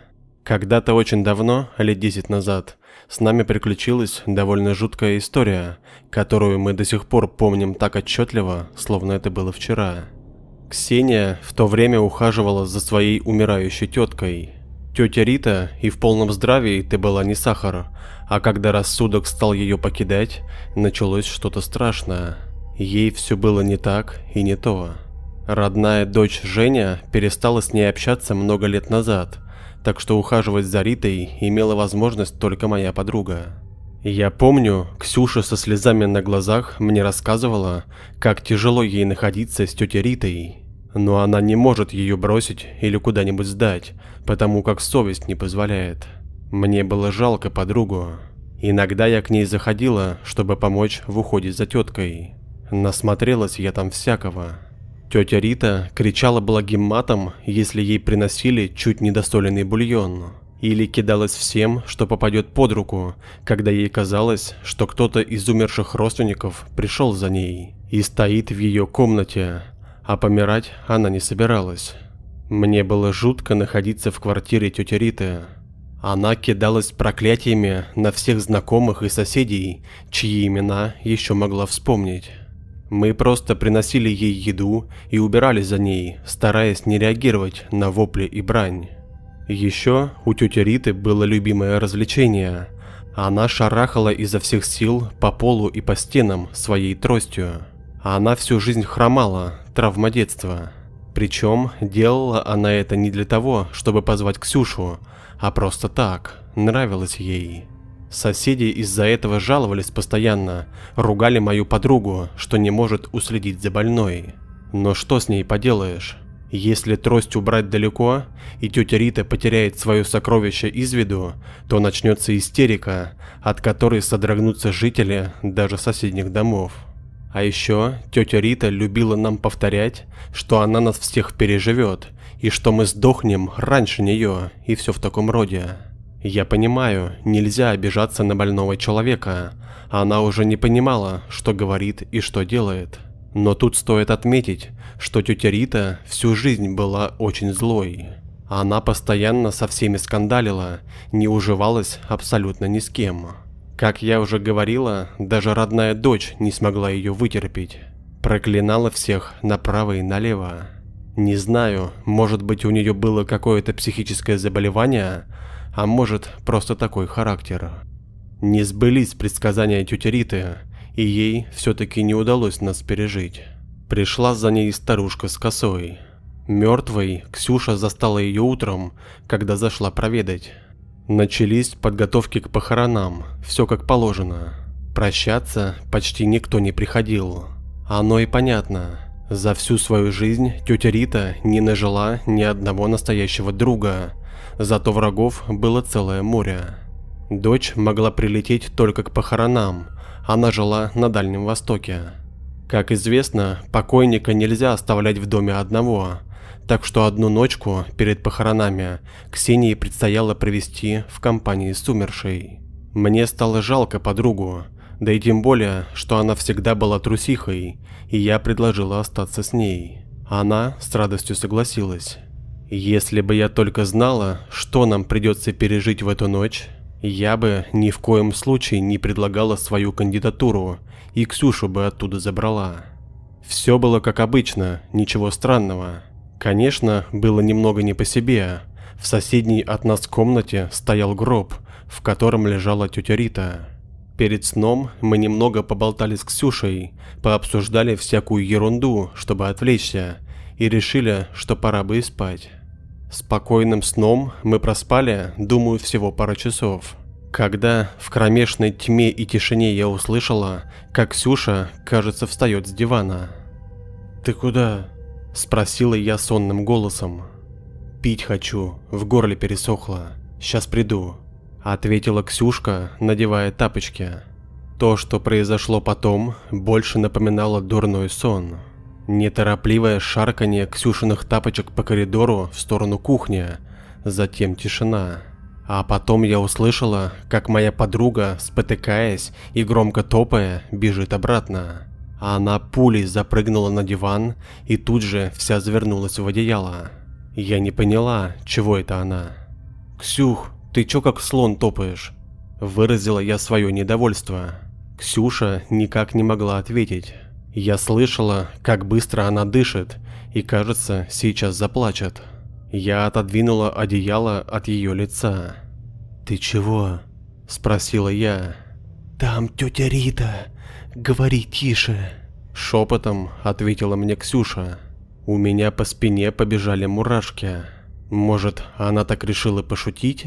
Только какие шутки, когда в соседней комнате лежит покойник? Это уж совсем неуместно. «Ксюш, тебе показалось, наверное?» С надеждой в голосе предположила я. Но сразу после моих слов я услышала, как по кухне кто-то ходит. «Нет, там она!» Я подошла к кухне и вижу, она там из угла в угол ходит. Да еще и дышит так тяжело. Страшно до смерти. Что теперь делать? Прошептала мне Ксюша. «Сейчас я встану и включу свет», решительно сказала я. «Нет, сейчас шуметь только будешь. А вдруг она решит сюда зайти? Нет уж, не ходи, не оставляй меня одну», со слезами на глазах сказала Ксюша. Мне стало плохо от ее слов. Если бы не шум в кухне, я бы, может, подумала, что Ксюша просто перенервничала, и все это ей показалось. А потом послышалось кряхтение. Так кряхтела тетя Рита, когда была чем-то недовольна, но сил кричать у нее не было. Все мое тело просто онемело от страха. Ксюша сидела рядом, завернутая в одеяло, и тихонько плакала. Потом мы прислушались и услышали, как кто-то вышел из кухни и направился в комнату, где стоял гроб. Затем тишина. Тихо было минут 10. За это время мы потихоньку стали приходить в себя и думать, как нам быть дальше. Но вдруг мы услышали грохот. Тетя Рита била своей тростью по полу и по стенам. С каждым ударом звук становился все громче, а мое сердце было готово разорваться от ужаса. К звукам ударов присоединились какие-то несвязные и хриплые причитания. Кажется, это был голос тети Риты, только какой-то слегка искаженный, как сквозь помехи. Все это происходило в обстановке полной темноты и разрывавшейся страшными звуками тишины. Мы были словно в вакууме. Минута казалась вечностью. И я, и Ксюшка сидели просто ватные от страха и даже не могли закричать. В несвязной речи, что мы слышали из соседней комнаты, можно было уловить лишь несколько более-менее понятных слов. «Не уйду, всех переживу». И нецензурщина. Затем снова затишье. Только теперь мы уже не ждали, что на этом кончится, а предчувствовали, что сейчас будет продолжение. И не ошиблись. Мы услышали, как она, не торопясь, идет к нашей комнате. Тут-то действительно такой ужас одолел нас, что волосы на голове зашевелились. Ксюшка буквально вцепилась в меня от страха и что-то попискивала. Она словно искала во мне защиту. А какая от меня защита, когда мне самой страшно до безумия? Тетя Рита все приближалась к нашей комнате. Шаги становились все громче. Ее тяжелое дыхание и кряхтение теперь было слышно совсем отчетливо. Я знала, что она вот-вот войдет в нашу комнату, что она уже рядом, и мы через считанные секунды ее увидим. Я поняла, что не переживу, если это увижу. Я закрыла глаза и стала читать про себя «Отче наш». Я не знала точных слов молитвы, говорила от себя. В тот момент больше ничего не оставалось. В комнату собиралась нагрянуть покойная тетя Рита, и мы были беззащитны против нее. И вот, когда ее кряхтение было уже совсем рядом, я все-таки открыла глаза и увидела в коридоре темный силуэт. Это была ее сгорбленная фигура, черная, как сама ночь, в которой и происходил весь этот ужас. Она стояла у самого порога спальни, сжимая в руке свою трость, которой только что барабанила по комнате, в которой умерла. Это кряхтение, эти бессвязные фразы. Я почувствовала, что вот-вот потеряю сознание от увиденного. Тетя Рита шагнула через порог и тут же исчезла. Вместе с ней исчезли все страшные звуки, которые ее сопровождали. Квартира погрузилась в прежнюю тишину. Не знаю, сколько мы еще так просидели с Ксюшей в темноте. Мне казалось, что прошло больше часа. Я еще долго вглядывалась в черноту коридора, пытаясь разглядеть там что-то, чего там быть не должно.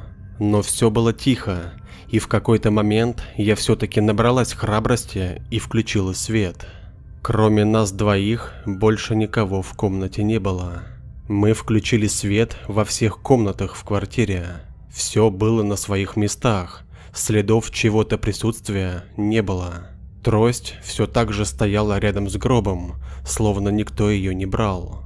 Разумеется, больше мы не уснули. До утра просидели с включенным светом в спальне, где совсем недавно к нам порывалась зайти тетя Рита. Ксюша долго плакала. Такого ужаса мы в жизни не переживали. У меня так быстро стучало сердце, что казалось, оно вот-вот разорвется. Пережили мы ту ночь, потом пережили похороны, на которые пришли всего пару человек, и постарались побыстрее забыть кошмар, который с нами случился. Вскоре Женя пригласила Ксюшу в эту самую квартиру, в которой мы пережили адскую ночь. Женя позвала ее, чтобы решить квартирный вопрос. Ей это жилье было не нужно, и они обсуждали разные варианты по продаже или обмену. Потом Ксюша все-таки рассказала о том, что с нами случилось в ночь перед похоронами. «То, что с вами случилось, было вполне ожидаемо. Она не хотела уходить», — сказала Женя. «Она всю жизнь несла с собой только негатив, только зло. Думала, что все вокруг умрут, а она одна останется и будет плясать на наших могилах. Никого не любила, кроме себя. Она и меня-то всегда гнобила и унижала, даже руку поднимала, а ведь я ее дочь. Я старалась подружиться с ней, общаться, но она все воспринимала в штыки, чуть что, сразу истерика. Устала я налаживать наши отношения и уехала. А она еще вдогонку проклятиями кидалась, говорила, что я неблагодарная и за все отвечу. Только за что мне было отвечать-то? Мне кажется, она просто была больная. Сколько раз ей говорили, чтобы к врачу сходила, или таблетки какие попила. Ее эти разговоры только еще больше бесили. Вот и после смерти здесь осталась ее энергия, черная, мерзкая. Я прямо каждой клеткой чувствую, как все здесь пропитано ненавистью ко всему живому. Она уехала на следующий же день. Не могла оставаться в квартире своей матери, и я ее прекрасно понимаю. Только спустя какое-то время, в 100-й раз обсуждая пережитое, мы с Ксюшей поняли, почему тетя Рита исчезла на пороге комнаты. Я вспомнила, как перед сном повесила свой крестик на крючок, прибитый к стене, прямо на входе. Скорее всего, он ее и остановил. Она растворилась, как только крестик оказался рядом с ней. А может, и мои молитвы были услышаны. В любом случае, что-то нас спасло, и мы были этому безумно рады. С тех пор прошло уже много лет. Наша с Ксюшей жизнь очень изменилась после пережитого ужаса. Многое мы переосмыслили.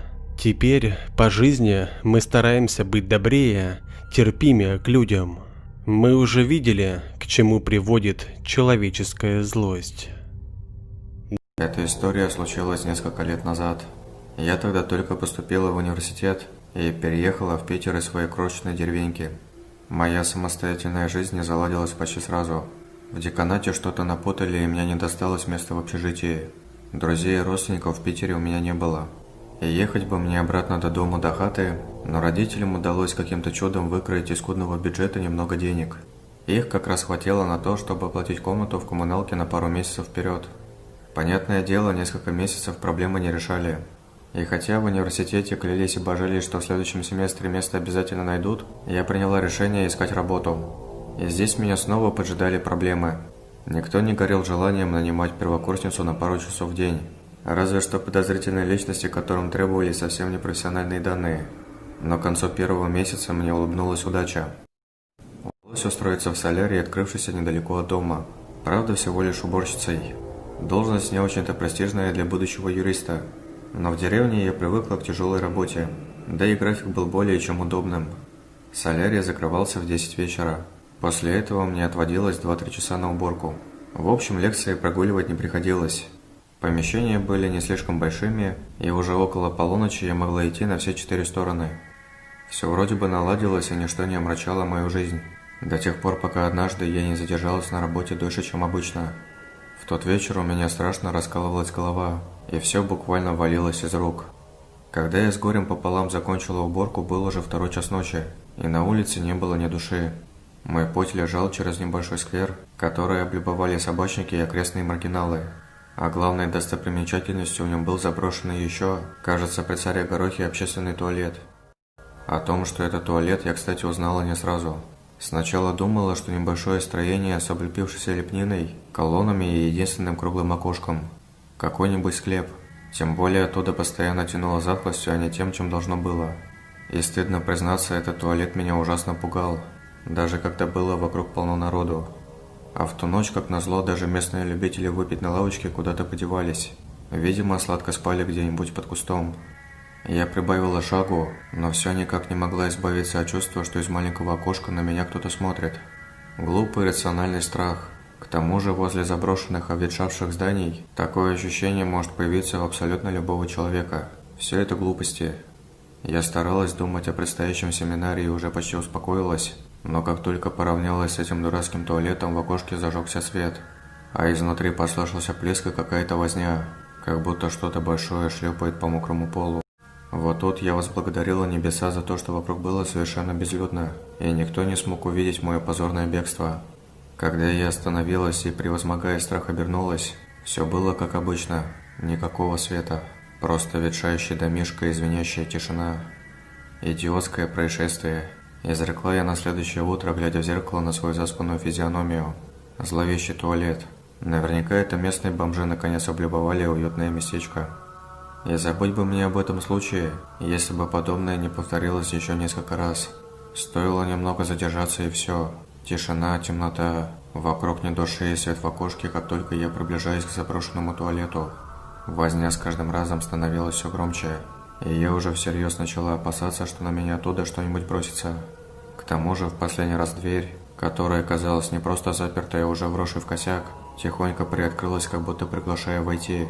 Тогда я бежала без оглядки до самого дома, и еще долго не могла отделаться от ощущения злобного взгляда, направленного в спину. Всю ночь меня мучили мутные кошмары, из которых я смогла вспомнить только черные бесформенные тени и огромную дыру в полу. А утром я дала себе обещание больше через сквер не ходить. Подумаешь, другой дорогой в 2 раза дольше, зато безопаснее. И я бы это обещание выполнила, если бы не сокурсник Гошка, который пристал с расспросами о моем помятом виде и не отлипал до тех пор, пока не рассказала ему об идиотском происшествии с туалетом. Весь остаток дня Гошка самозабвенно издевался надо мной и смеялся над адским сортиром. Хорошо, хоть однокурсникам не рассказал. Тогда бы мне пришлось выслушивать шуточки про туалетных монстров до самой магистратуры. И все-таки к последней лекции Гошка меня так достал, что я предложила ему самому туда сходить, раз он такой смелый. А Гошка возьми и согласись. В общем, договорились, что он встретит меня после работы и проводит домой через этот сквер.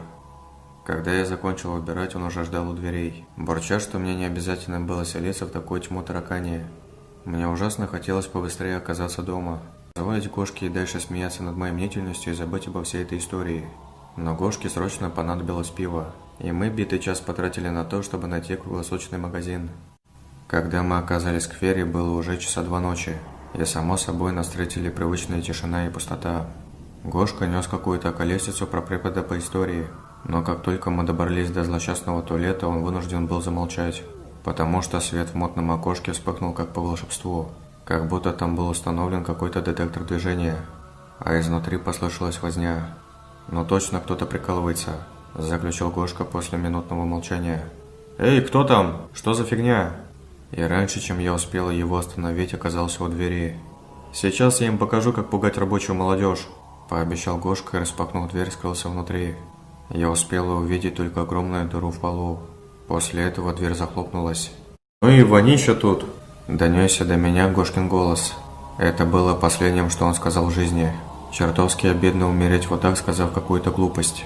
Впрочем, Гошка умирать вряд ли собирался. Я двинулась было за ним с твердым намерением вытащить приятеля из этого мерзкого места, но дверь не поддалась. Она была накрепко заперта. А потом из туалета послышались крики. Истошные вопли, переходящие в жуткий хрип. И сочный хруст, как будто разламывает арбуз. И мокрые шлепки. Я дергала за ручку изо всех сил, кричала, звала на помощь, но меня никто не слышал. А потом свет в окошке погас, и на меня обрушилась оглушающая мертвая тишина. Дрожащими руками я достала телефон и позвонила в полицию. Я не знаю, что они подумали, выслушав мои сбивчивые объяснения о туалете, сквере и Гошке. Однако спустя 4 часа возле сквера остановилась полицейская машина. Дверь выломали, потому что никто так и не смог ее открыть. Внутри все было залито кровью. Кажется, даже потолок. Я плохо помню. Зато очень хорошо помню оторванную кисть Гошки, судорожно вцепившуюся в щербатый край огромной дыры в полу. В конце концов, полиция списала это на несчастный случай и стаю бродячих собак. А в ответ на мои рассказы о свете в окне, следователь покосился на полупустую банку пива и вписал в протокол состояние алкогольного опьянения. И все. На похороны того, что осталось от Гошки, я не пошла, боялась обвиняющих взглядов его матери. Спустя неделю в общежитии освободилось место, я смогла переехать и уволиться с работы. Вот только я до сих пор не могу поверить, что это конец. Все время жду, что однажды утром у порога обнаружатся вонючие мокрые следы, что склизкие лапы утащат меня в темноту, что меня ищут, следят, хотя и стараюсь не подавать виду. Прошло 3 года, и, наверное, это и есть конец истории, но я всегда ношу с собой нож. И если на моей двери обнаружатся глубокие неровные царапины, или вспыхнет ночью свет в заброшенном доме, я буду готова. Я живу в Подмосковье, километрах в 15 от Москвы. Это небольшой городок, постепенно переходящий в другой небольшой городок, а уже затем в большую Москву. Жизнь у меня тихая, размеренная. У меня есть девушка, квартира, машина. Зарплата меня устраивает. Вообще я раньше скептически относился ко всему паранормальному и тому, что за гранью. Нет, я как бы верил в то, что в глухих лесах России, в пещерах под древними гребнями и горами, в глубине озер водится что-то мистическое, старое. А вот в городах, в цивилизации им места нет. Города безумные, они сами порождают своих демонов. У нас есть маньяки и психопаты. Этого ли недостаточно? И вот я поссорился с девушкой. Ссора, как всегда, никчемная. Повод слабенький и вроде на час молчания, но и я, и она кое-что сказали друг другу, что забыть было не очень легко. Поэтому я ушел. Решил переночевать в гараже. Гараж у меня добротный, еще отец там все устраивал.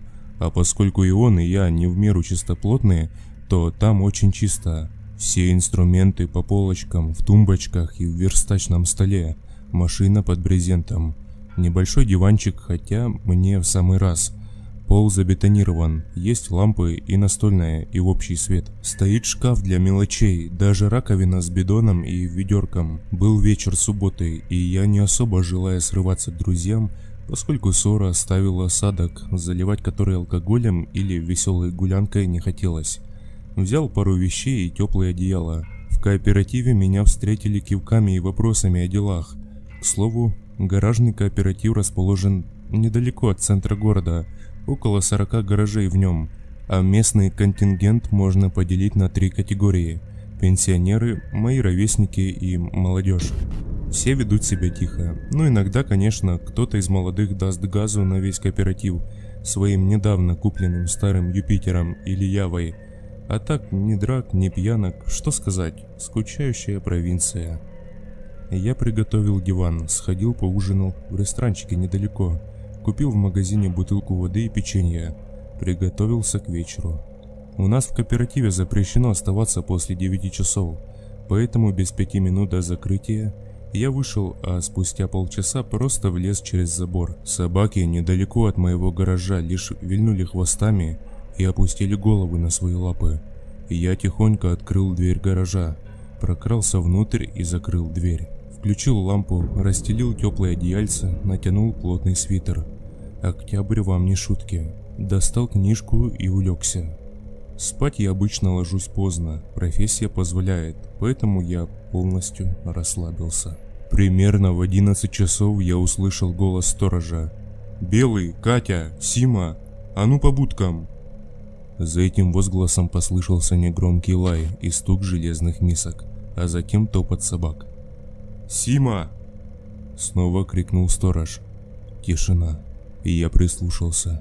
Недалеко от моего гаража вновь раздался голос. «Сука старая, считай 5-й год здесь, а до сих пор тупее Кати!» Затем недовольное рычание, видимо, этой Симы. «Пойдем к будкам, там светло, там Катька, Белый уже ужинают. Их пристегнул, и тебя сейчас на цепь, не то пропадешь в потемках же». И я пожал плечами и перевернулся на другой бок. Минут 10 я читал, а потом задумался, зачем сторожевых псов сажать на цепь ночью? Днем еще ладно, но ночью обычно и приходят разные любители легкой наживы. Ночью-то на цепь зачем? Отмахнувшись от этой загадки, я продолжил чтение. К полуночи я уже было почти заснул за книгой, когда что-то недалеко снаружи звякнуло о металл. Потом снова. Я невольно прислушался. Еще раз. Кто-то кидает камешки в гаражи. Дошло до меня. Так продолжалось минут 20. Иногда звуки чередовались с топотом где-то вдали. Пару раз послышались даже детские смешки. Вскоре я начал чувствовать себя неуютно, особенно когда залаяли сторожевые псы в дальней части кооператива. Я привстал с дивана, подошел к двери, прислушался. «Вот же, рядом, я чувствую его», — раздался голос паренька. Не знаю, сколько лет можно дать такому голосу. Еще нет перелома, как в 14 лет, но уже и звонкости, как у 10-летнего. Стало быть, где-то между ними. Слушай, ты уверен? Может, ну его? Второй голос был тоже юным, но намного робче. Нет, чую его. Тут он, не спит.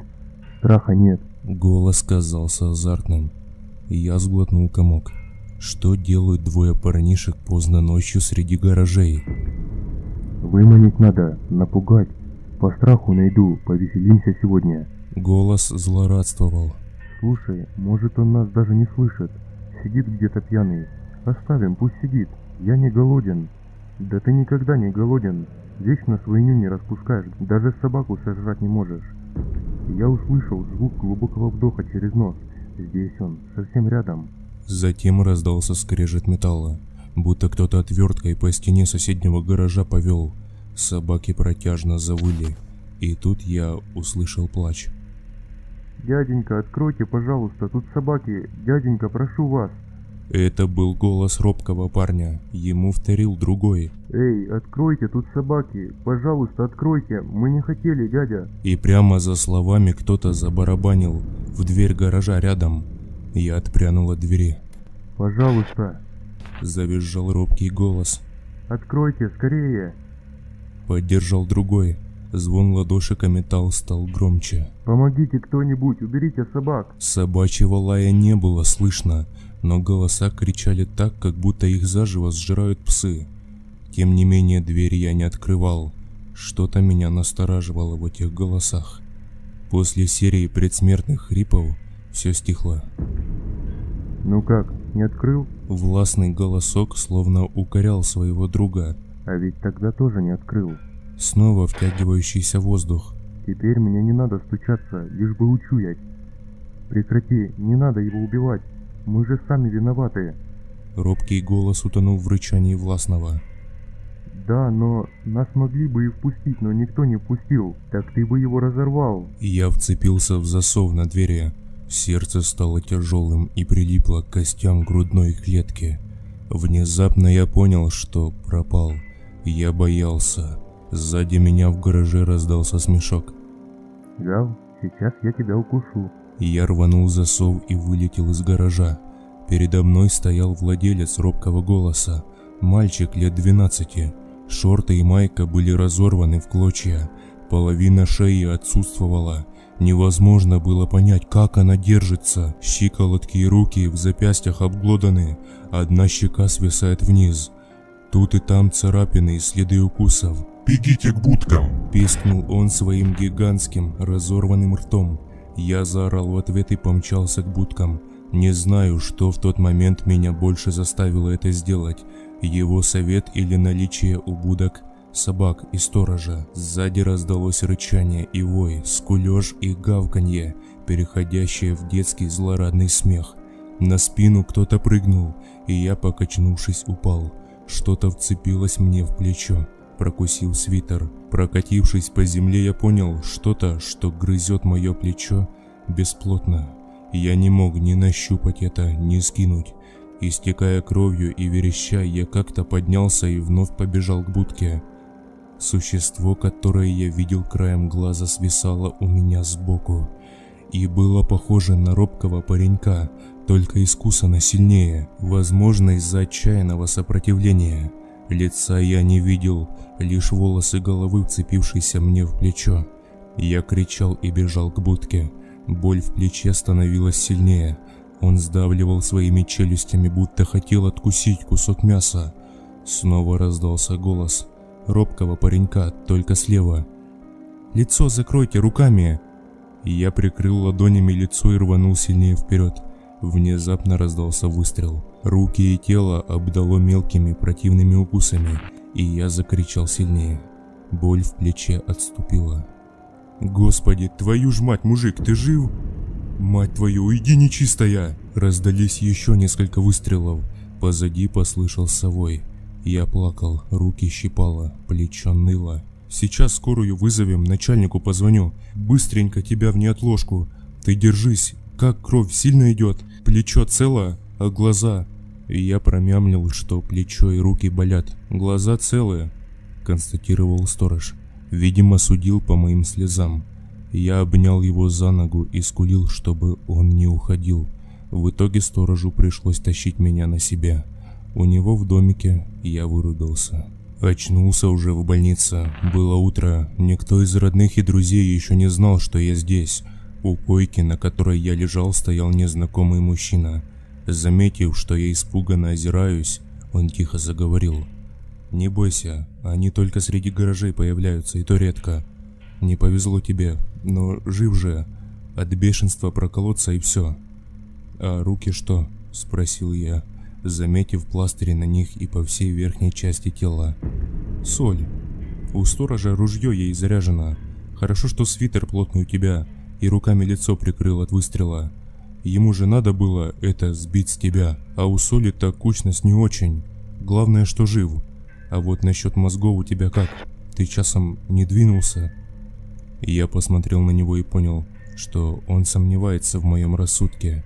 Честное слово, я тоже сомневался. Лет 10 назад пара ребятишек ночью зачем-то залезла в гаражи и на собак нарвалась. Тогдашний сторож пьяный спал, а собаки голодные. Понятное дело, мальчишки не могли предугадать такое. Кто-то был тогда в гаражах, кто-то видел их. Видел, как они бегают от собак, но закрыл дверь.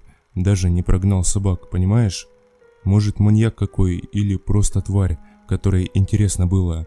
Но тот дяденька их не впустил, и мальчишек разодрали. И я слушал, а на слове «дяденька» дрогнул, из глаз потекли слезы. Мужчина приобнял меня за невредимое плечо. «Все в порядке, такое бывает. Я и сам их видел, когда кооператив перекупал. Пришлось и правила ввести насчет ночевок. Собак тоже часто грызут, они мстят, что ли? Не знаю, редко кого-то ловят, как тебя. Видишь, как вышло нехорошо». Он встал, потер затылок, посмотрел на меня. «В суд подавать будешь?» Я покачал головой и вытер слезы. «А с ранами что?» Я пожал плечами. «Придумаю что-нибудь». Он кивнул. «Ты, если поговорить захочешь или претензии появятся, сообщи мне». Протянув мне листок с номером телефона, мужчина вздохнул и вышел. Я попытался уснуть, но тут появился врач. Я что-то наспех придумал про бульдога и друга, который выстрелил по пьяни, чтобы скинуть пса. Врач хмыкнул, выдал мне рецепты и несколько направлений к докторам. Дома я придумал еще более невразумительную чушь, но все как-то поверили. Соль перестала беспокоить недели через 2, а укусы и уколы от бешенства через полгода. Гараж, кстати, я продал. Его в то утро нашли открытым, а все внутри было изгрызено и изорвано.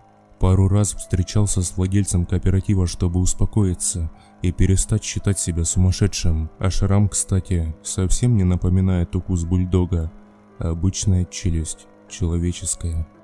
До недавнего времени я жил с родителями в частном доме, недалеко от города. Они всегда отличались строгим нравом и сложным характером, поэтому гостей в нашем доме не было почти никогда. Единственным из моих друзей, с кем они смогли хотя бы немного поладить, был Леха. Я знал его с 1 класса, и, наверное, только ему я мог довериться в трудной ситуации. В отличие от родителей, которым было проще выругать меня за мои ошибки, чем научить их не совершать, Леха всегда готов прийти на помощь и помочь советам. Житейского опыта у него было куда больше, чем у меня. Рос он без отца, работал с 14 лет и даже успевал гулять с девчонками. Я, понятное дело, завидовал ему, но не по злому. Скорее, я был рад его успехам на всех жизненных фронтах. С одним ему не повезло. Мать была алкоголичкой. Половину алиментов она пропивала, а на вторую покупала Лёшке еду. Но все-таки у него было то, чего не было у меня в детстве – свобода. Через год после его совершеннолетия ее не стало, поэтому квартира досталась Лёхе. Неделю назад он пришел ко мне в гости под вечер. Родители поехали в театр, поэтому дом был в нашем распоряжении на ближайшие 3 часа. Ни о каких вечеринках мы даже не думали, знали, чем может обернуться. Устраивать их в квартире Лёхи смысла не было. Несмотря на мой возраст, 19 лет, отец был категорически против того, чтобы сын ночевал где-то вне дома. Поэтому идея моего друга купить мне недорогую квартирку на окраине города была воспринята мной очень положительно. На карманные деньги родители не скупились, а я умел экономить и большую часть откладывал до лучших времен. «Вряд ли я смогу купить приличную хату на это», — сказал я. «Сможешь», — улыбнулся Леха. «Не только приличную, но и новую, в новостройках». «Смешно». Мой голос звучал расстроенно. «Я серьезно», — твердо сказал Леха. «У меня уже все придумано. У нас сосед недавно так и сделал. Сейчас живет и радуется. Твоих денег вполне хватит на квартирку в старой пятиэтажке на окраине. Ее построили еще при совке. Строители плохо выровняли фундамент, и вдоль стены образовалась трещина, а там и плесень и отопление полетело. Дом признали аварийным и готовят к сносу, а жильцов поселят в новостройках. Ты мне предлагаешь жить в гадюшнике, который в любой момент может рухнуть мне на голову?» Недовольно спросил я. «Да хватит тебе», — отрезал Лёшка. «Тебе там жить меньше месяца, не успеет рухнуть, а вот переселят 100%.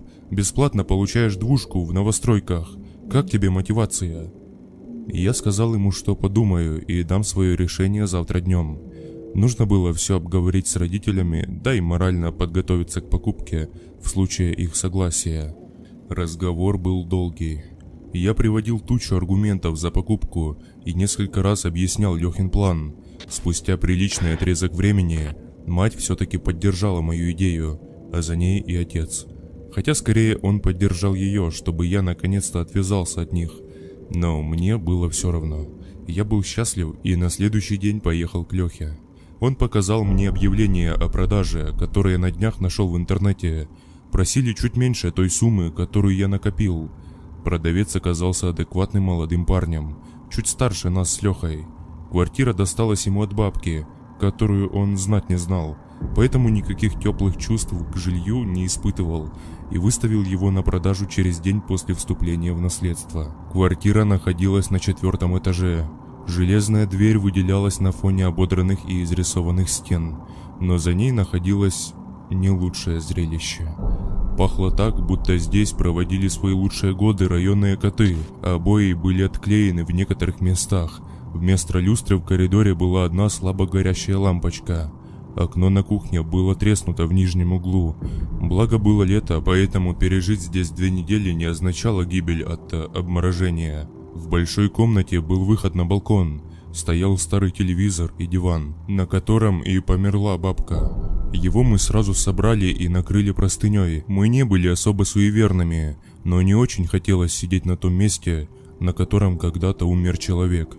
Во второй комнате стояли шкаф, кровать и тумбочка. «Ну, жить можно», — улыбнулся Леха. «Может быть, я поживу у тебя?» — спросил я. «Ведь квартира числится за мной, а значит, меня переселят в любом случае. Тут такое дело...» Леша замялся. «Я не один живу. Помнишь Лиску с параллельного потока?» Все стало ясно. Жить мне придется здесь.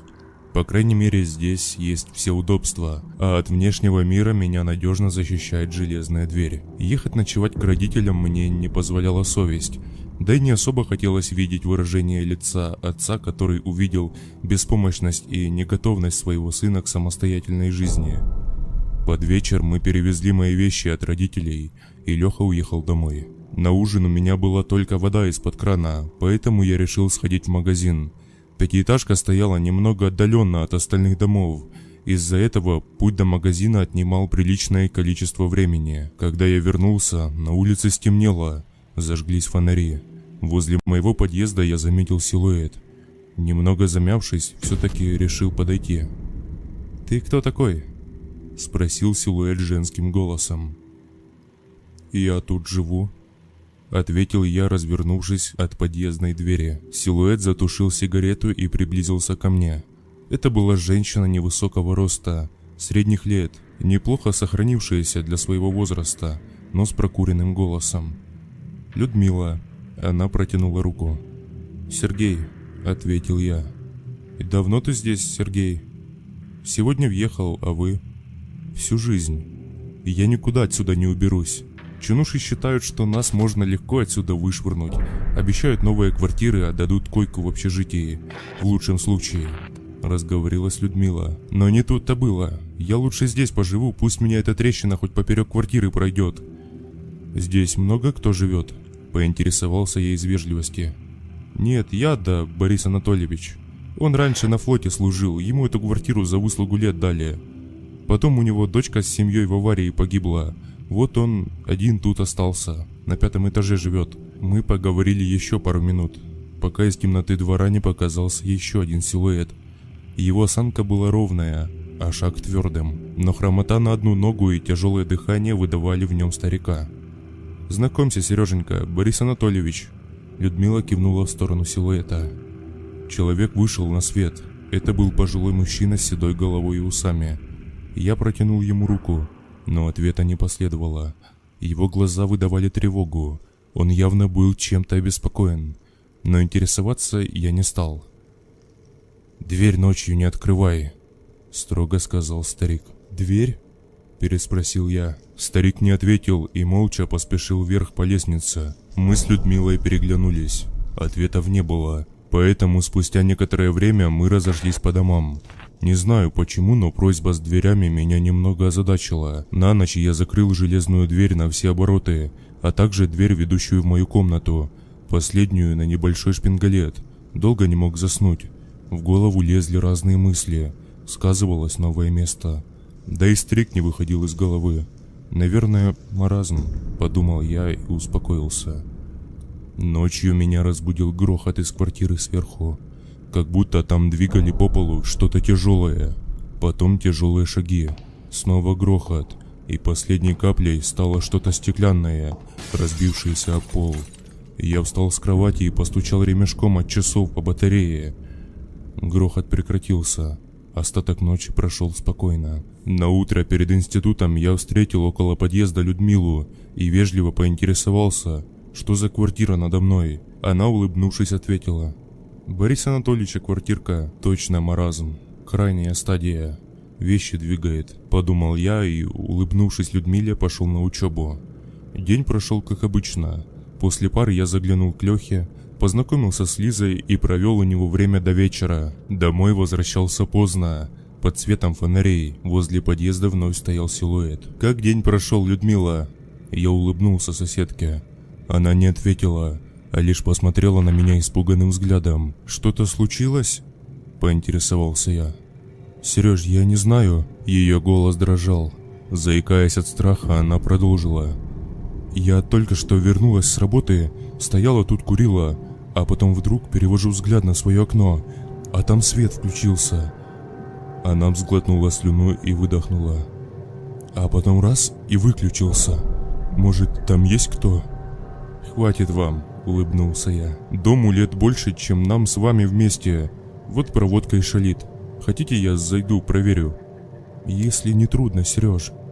Немного успокоившись, сказала она и протянула мне ключи. Как же я проклинал себя за это. Но отступать было поздно. С собой у меня был газовый баллончик, что придавало мне немного уверенности. Дверь в квартиру Людмилы была закрыта. Дрожащей рукой я открыл дверь и быстро включил свет в коридоре. Никого. Я проверил кухню, затем зал и спальню. Пусто. Снова спускаться вниз желания не возникало, поэтому я принял решение крикнуть Людмиле в окно. Она радостная подняла голову и зашла в подъезд. Предлагала выпить чаю и посидеть у нее, но я вежливо отказался и побрел к себе в комнату. Прошло около часа. Я сидел за ноутбуком и смотрел сериал. Окно было полностью раскрыто, и я также слышал все, что происходит на улице, будь то голоса проходящих мимо алкашей или звуки проезжающих где-то далеко машин. Вдруг я услышал крик. Женский крик. Я подскочил со своего места и выглянул в окно. Никого. Снова крик. Теперь я понял, кричат из нашего дома. В голове все сошлось. Меня затрясло, все тело будто стало одним большим куском льда на мгновение, и снова теплый звенящий ужас сковал его. Кричать могла только Людмила, подумал я. Но кто мог причинить ей вред? Муж? А если он у нее вообще? Ей 40, и она одинока. Может, бывший муж? А если она не открывала дверь, то где? И я замер на секунду. Мои глаза раскрылись так широко, что, казалось бы, вот-вот выпадут наружу. Дыхание замерло. Я не проверял ванну. Мысль врезалась мне в корку мозга и оставила там свой след.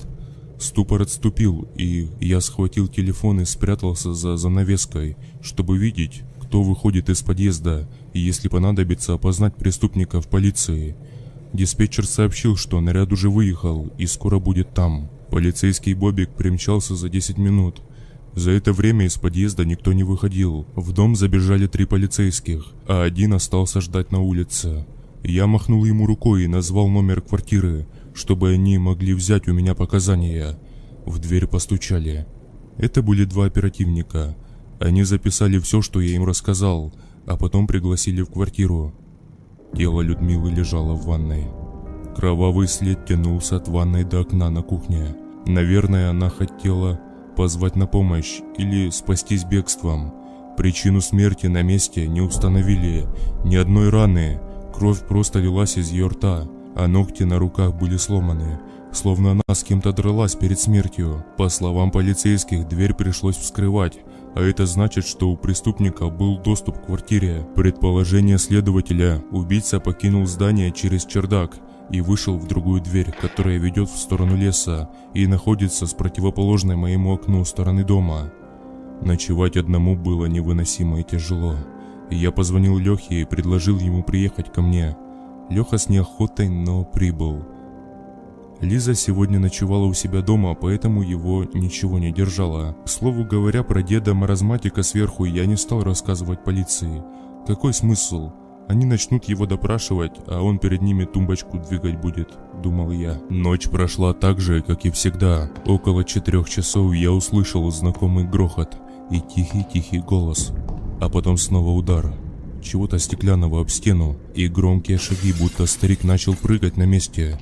Через 5 минут все затихло, и я уснул. Утром Леха поделился впечатлениями после ночевки. «Мало того, что спать ты меня положил на полу, я из-за этого полночи уснуть не мог», — сказал он. «Так еще и какой-то идиот меня из-за сна вырывает прыжками посреди ночи». «Ты тоже слышал?» — улыбнулся я. «Это мой сосед сверху, дед-маразматик». «Сосед сверху? То есть у тебя тут живет дед-псих, и ты посреди ночи заставлял меня ехать к тебе и подниматься по темной лестнице? А вдруг это он бабу убил?» И я вздрогнул. В голову начали лезть мысли о том, как он спускается к ней, открывает дверь, прячется в ванной и ждет, пока беззащитная женщина останется дома одна и решит принять душ после тяжелого рабочего дня. «Хватит тебе», — сказал я.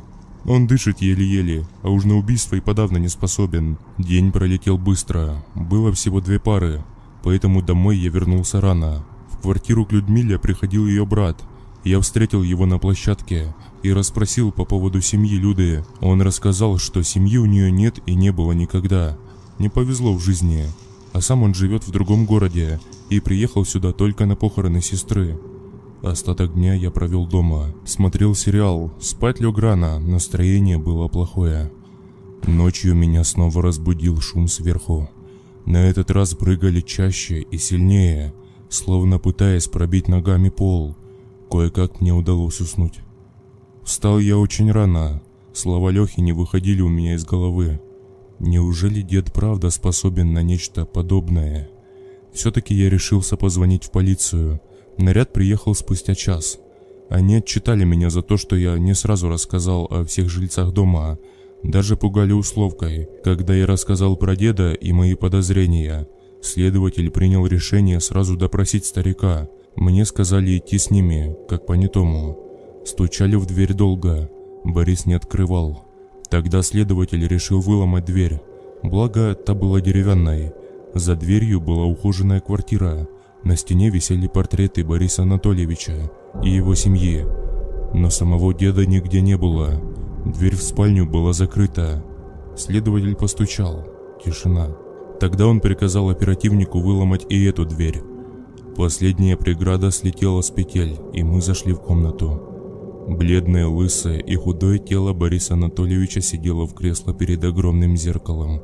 Вокруг лежали его седые волосы, которые то ли вырвали у него из головы, то ли он сам вырвал, и осколки чего-то стеклянного, измазанные кровью.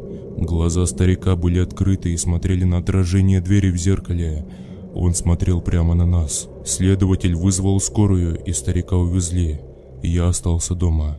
Не пошел в университет. Позвонил Лехе, но тот не брал трубку.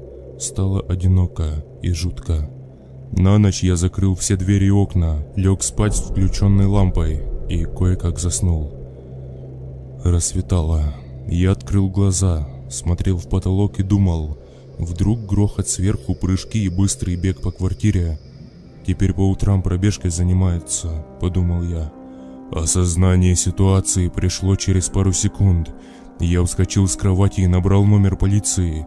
Время тянулось долго, шум утих, и я услышал, как к подъезду примчалась полицейская машина. Квартиру обыскали, никого. Я собрал ноутбук, деньги и паспорт. Полицейский согласился побыть со мной до моего отъезда, поэтому одевался я очень быстро.